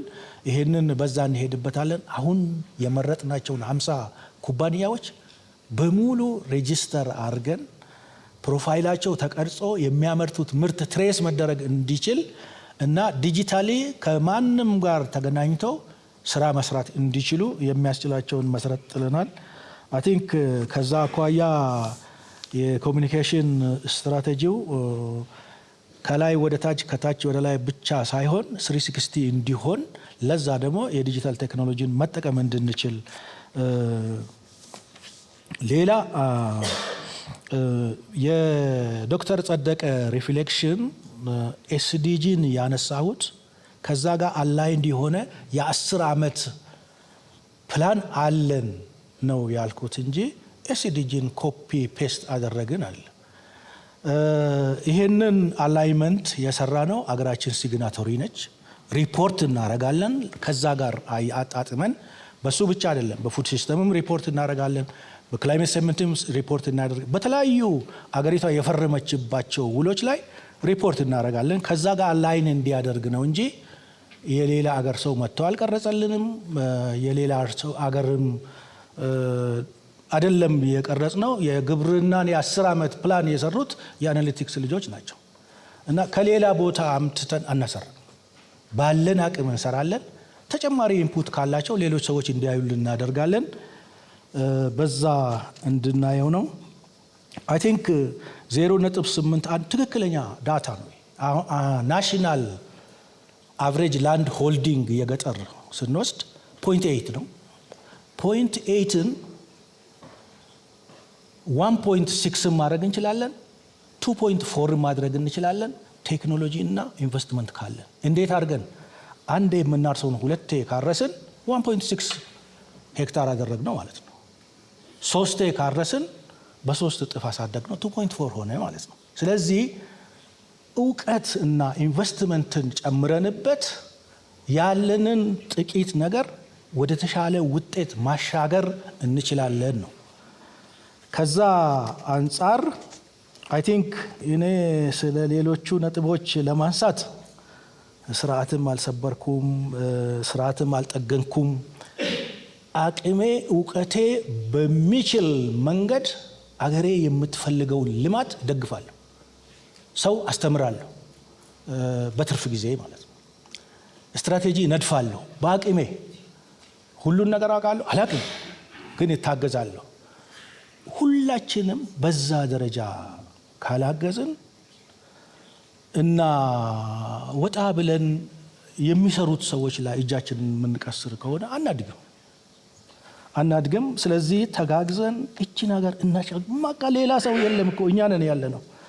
ባለን አቅም እንስራ፣ እንተጋገዝ የሚለው ነው። አይ ቲንክ ከዛ አኳያ እንየው። አገር በቀል እውቀት ያስፈልገናል፣ በጣም ያስፈልገናል።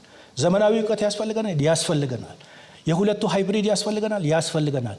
አገር በቀል የምንፈልግበት ቦታ ላይ በአገር በቀል ዘመናዊ ሳይንስ የምንጨምርበት እሱን ጨምረን የሁለቱን ሃይብሪድ መስራት ካለብን ሃይብሪዶቹን ሰርተን ሁሉንም አማራጮች አሟጠን ተጠቅመን አገራችንን ማልማት አለብን ነው። እንግዲህ ሰዎች አገራችንንም ሲመለከቷት ልማታችንንም ሲያዩ የሚያዩበት አንግል ነው የሚወስነው። እኔ የመልካም ጎኗ የሚታየኝ ከሆነ መልካም ጎን የማይታየው ሰው ሁሌ መልካም ያልሆነ ነገር ነው የሚያነበውም የሚጽፈውም ኤንድ ሶ ኦን። ተስፋ ያላት አገር ናት። ዴር ኢዝ ኖ ኩዌስችን። እኔ እዚህ አገር ውስጥ ያልሄድኩበት ቦታ የለም። ስናይ ያለን ፖቴንሻል ይሄንን ይዘን እንዴት ተራብን? በጣም የሚያስቆጭ ነገር ነው። ያንን ይዘን መስራት ይሄንን ነው ማድረግ ያለብን እንጂ ይሄኛው ካቴጎሪ ህግ አውጪ ነው፣ ይሄኛው ህግ ፈጻሚ ነው፣ ይሄ ህግ ተርጓሚ ነው። የአንድ ሀገር ዜጎች ነን። አንዱ ሌላውን እየተቃረንን ሳይሆን ጉድለት ያለበትን ጉድለቱን ተናግረን እንዲሻሻል ማድረግ፣ ጥሩ የተሰራውን ደግሞ አፕሪሼት እያደረግን የበለጠ እንዲሰራ ማድረግ በጣም አስፈላጊ ናቸው። ፕሮፌሰር ፈቃደም ስለ ኢንሹራንስ ነው ያነሳው። ይሄንን ብያለሁ። አንድ ኢንዱስትሪ ለአንድ ዛትስ ሚኒመም በስትራቴጂ ዶክመንት ውስጥ ያለ የኢንዱስትሪ ኢኒሼቲቭ ይሄ ነው ብዬ ነው ያስቀመጥኩት። ሚኒመም አንድ፣ መካከለኛ ልማትና እድገት ላላቸው ሁለት፣ ከዛ በልጠው ለሄዱና በጣም ለተጠናከሩት ደግሞ 3 ኢንዱስትሪ በአንድ ወረዳ። አንድ ወረዳ እኮ በጣም ትልቅ ነው። በየቪሌጁ ምንድነው ኢንዱስትሪ የምንለው ነው። እሱ ላይ ነው ፕሮሰሲንግ ፕላንት የምንቆጥር ከሆነ እኮ እኛ በየክላስተሩ እኮ ፕሮሰሲንግ ፕላንት እንዲኖር ነው እነዛን ስትራክቸር እየሰራን ያለ ነው። ከዛ አንግል እንድታዩቸው ነው። ዶነር ፈንድድ ናቸው። አዎ ከውጭ የሚመጣ ሪሶርስ ፓይለት ለማድረጊያ ይጠቅማል። ሰስቴን የምናደርገው ስኬል የምናደርገው ግን በሀገራችን ሪሶርስ ነው። ለዚህ ነው መንግስትም መንግስታዊ ያልሆኑም ቢዝነስ ከሆነ አንድ ነገር የቢዝነስ ሴክተሩም ኮሚኒቲውም አንድ ላይ ተባብሮ ካልሆነ በስተቀር ከመንግስት ብቻ ይምጣ ብለን የምንጠብቅ ከሆነ አይሆንም ይሄ እና በዶነር የተሰራ ስራ ሁሉ መጥፎ ነው አይደለም። ጥሩ ስራውን ጥሩ ፓርቱን እንወስድና ስኬል እናደርገዋለን። ኤሲሲ ሲጀመር በግማሽ ሚሊዮን ሄክታር ተጀመረ። አሁን እኮ ወደ እንግዲህ የግብርና ዳታ 12.3 12.5 ላይ ደርሰናል ነው። ኤሲሲ አድቫንቴጅ አለው ወይ? ሌላውን በሌላ የተሰራውን ትተን ኤቲአይ ብቻ የሰራውንና መረጃ የሰበሰብንበት የ29% የፕሮዳክቲቪቲ ገይናል። ይህ አድቫንቴጅ ነው። የ19% የኢንካም ቤኔፊት አለው። እነዚህ ሲግኒፊካንት ናቸው። አግሪጌት ስታደርጉት በአገር ደረጃ ስለ ሚሊዮኖች አርሶ አደሮች ነው የምንናገረው። ስለ 10 ሰው ስለ 1000 ሰው አይደለም። እና ከዛ ጋር ስታገናኙት እየተሰራ ያለው ስራ አፕሪሼት ይደረጋል። ጉድለቶች ያሉበት ይኖሩታል። እነዛን ጉድለቶች እያረምን ወደ ተስተካከለ ዳይሬክሽን እንዲሄድ እነዚህ አርሟቸው ጥሩ ስራ እየሰራችሁ ነው።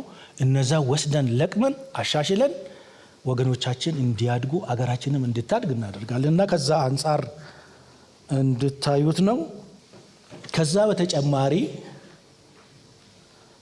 አሁን የምንላቸው የአግሪ ቢዝነስ ኩባንያዎች ቅድም ያሳየኋቸው እነዚህ 50ዎቹ እንደ ፓይለት የጀመርናቸው ለኔ በጣም ትልቅ ቪዥን ኖሯቸው ሊሰሩ የሚችሉ ወደፊት ሊያድጉ የሚችሉ 10 እንኳን ከውስጡ ወጥተው ቢያድጉልን ትልልቅ ኩባንያ ቢሆኑ እነዚህ ናቸው እኮ የሚቀጥሩት። ቅድም ፕሮፌሰር እነዚህ ናቸው ሌበር ፎርሱን አብዞርብ የሚያደርጉት፣ እነዚህ ናቸው ለሀገር ኢኮኖሚ ለጂዲፒ አስተዋጽኦ የሚያበረክቱትና ይሄም ተጨማሪ ቤኔፊት ነው። ከኤሲሲ ድራይቭ ያደረግ ነው። መጀመሪያ ቴስት አደረግን፣ ሰው አንድ ላይ እንዲመጣ፣ ካልቸሩን እንዲቀይር፣ አብሮነት እንዲማር እሱን አድርገን ቀጥሎ ወደ አምራችነት የጋራ ቪዥን ኖሮት ወደ መስራት ከዛ እየዘመነ ሲመጣ ሌላ ሀሳብ ውስጥ ጋር ኤክስፖርት የሚያደርጉ የኤሲሲ አርሶ አደሮች አሉ።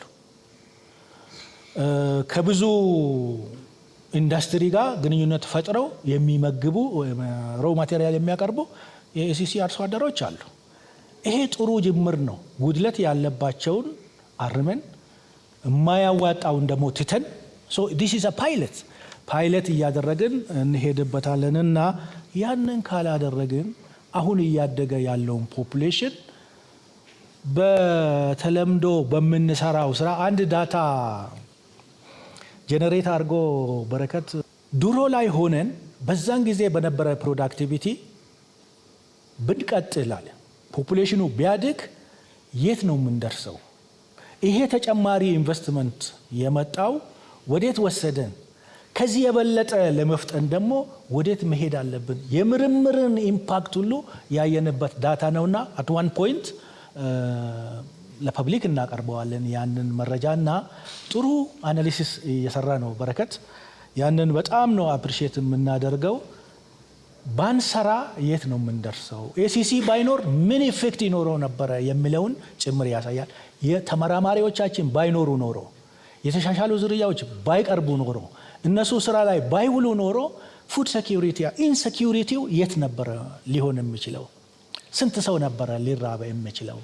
ኢኮኖሚያችን የት ነበረ? ጂዲፒያችን የት ነበረ የሚለውን በሙሉ የሚያሳየን ስራ እየሰራ ስለሆነ እሱ በደረሰ ጊዜ አይ ቲንክ ለብዙ ሰዎች ጥያቄ እንዲያነሱ የሚያደርግና በቀጣይ ደግሞ እስኪ እችንም እዩዋት የሚያስብለን አይነት ጥናት ይሆናል ብዬ ገምታለሁኝ። አገር ውስጥ እንግዲህ በምርት ጭማሪ እና አሁን በምንላቸው ኢኒሼቲቮች ሌበር ፎርሱን አብዞርብ እያደረግን ካልሄድን በረሃ ላይ የሚወድቁ ልጆች ወደፊት እየበዙ ይሄዳሉ። ያንን ለመቀነስ አገር ውስጥ ስራ ለመፍጠር መስራት አለብን ነው። እኛ የማይሰራው የመንግስት ማሽን ካለ ደግሞ እነሱን ማንቀሳቀስ እና ሰርተን ማሰራት ያስፈልጋል። ሁሉም ኢፌክቲቭ ነው፣ ሁሉም ኤፊሽንት ነው ብለንም ደግሞ እንደዚህ ጭፍን ያለ ኮንክሉዥን ውስጥም አንገባ። ጠንካራ የሆኑትን እንዲቀጥሉ፣ ያልሆኑት ደግሞ አስተካክለው እንዲታረሙ የዲሲፕሊን ስራ ሁሉ ይፈልጋልና ከዛ ጋር እንድታያይዙት ነው። ሩራል ኢንፍራስትራክቸር ኤክስፔንሲቭ ነው ብያለሁ። ይሄ ተበድረንም እንሰራለን። ከዓለም ባንክ እንበደራለን፣ ከአፍሪካ ልማት ባንክ እንበደራለን፣ ከኢፋድ እንወስዳለን። ብድር ነው፣ ኢን ዘ ሎንግ ረን እንከፍላለን። እየሰራ የሚከፍል አይነት ኢንቨስትመንት ላይ እናውላለን። ሁለተኛ እያዋጣንም እንከፍላለን። መንግስት ከሚሰበስበው ታክስም ኢንፍራስትራክቸር ይሰራል። በግላችንም አዋጡ ስንባል እናዋጣለን። አገራችን ሌላ ሀገር የለንም። አዋተን የምንችለውን ሁሉ አድርገን የገጠር ትራንስፎርሜሽን እውን ካደረገን ከሌሎቹ ቀድመን እንሄዳለን። አብረን ካልሰራን፣ ሰላምን በሰላማዊ መልክ ካላሰፈንን የምናያቸው አገሮች ጥለውን ይሄዳሉ። ግን የዓለም ጭራ እንሆናለን። ያ ለልጆቻችን የምናወርሰው መጥፎ ነገር ስለሆነ በጣም ጠንክረን መስራት እንዳለብን ያንን ለማለት ነው። አይ ቲንክ ሞር ኦር ሌስ እነዚህ ጥያቄዎች ናቸው። ታንክ ዩ ብሮ። በጣም እናመሰግናለን።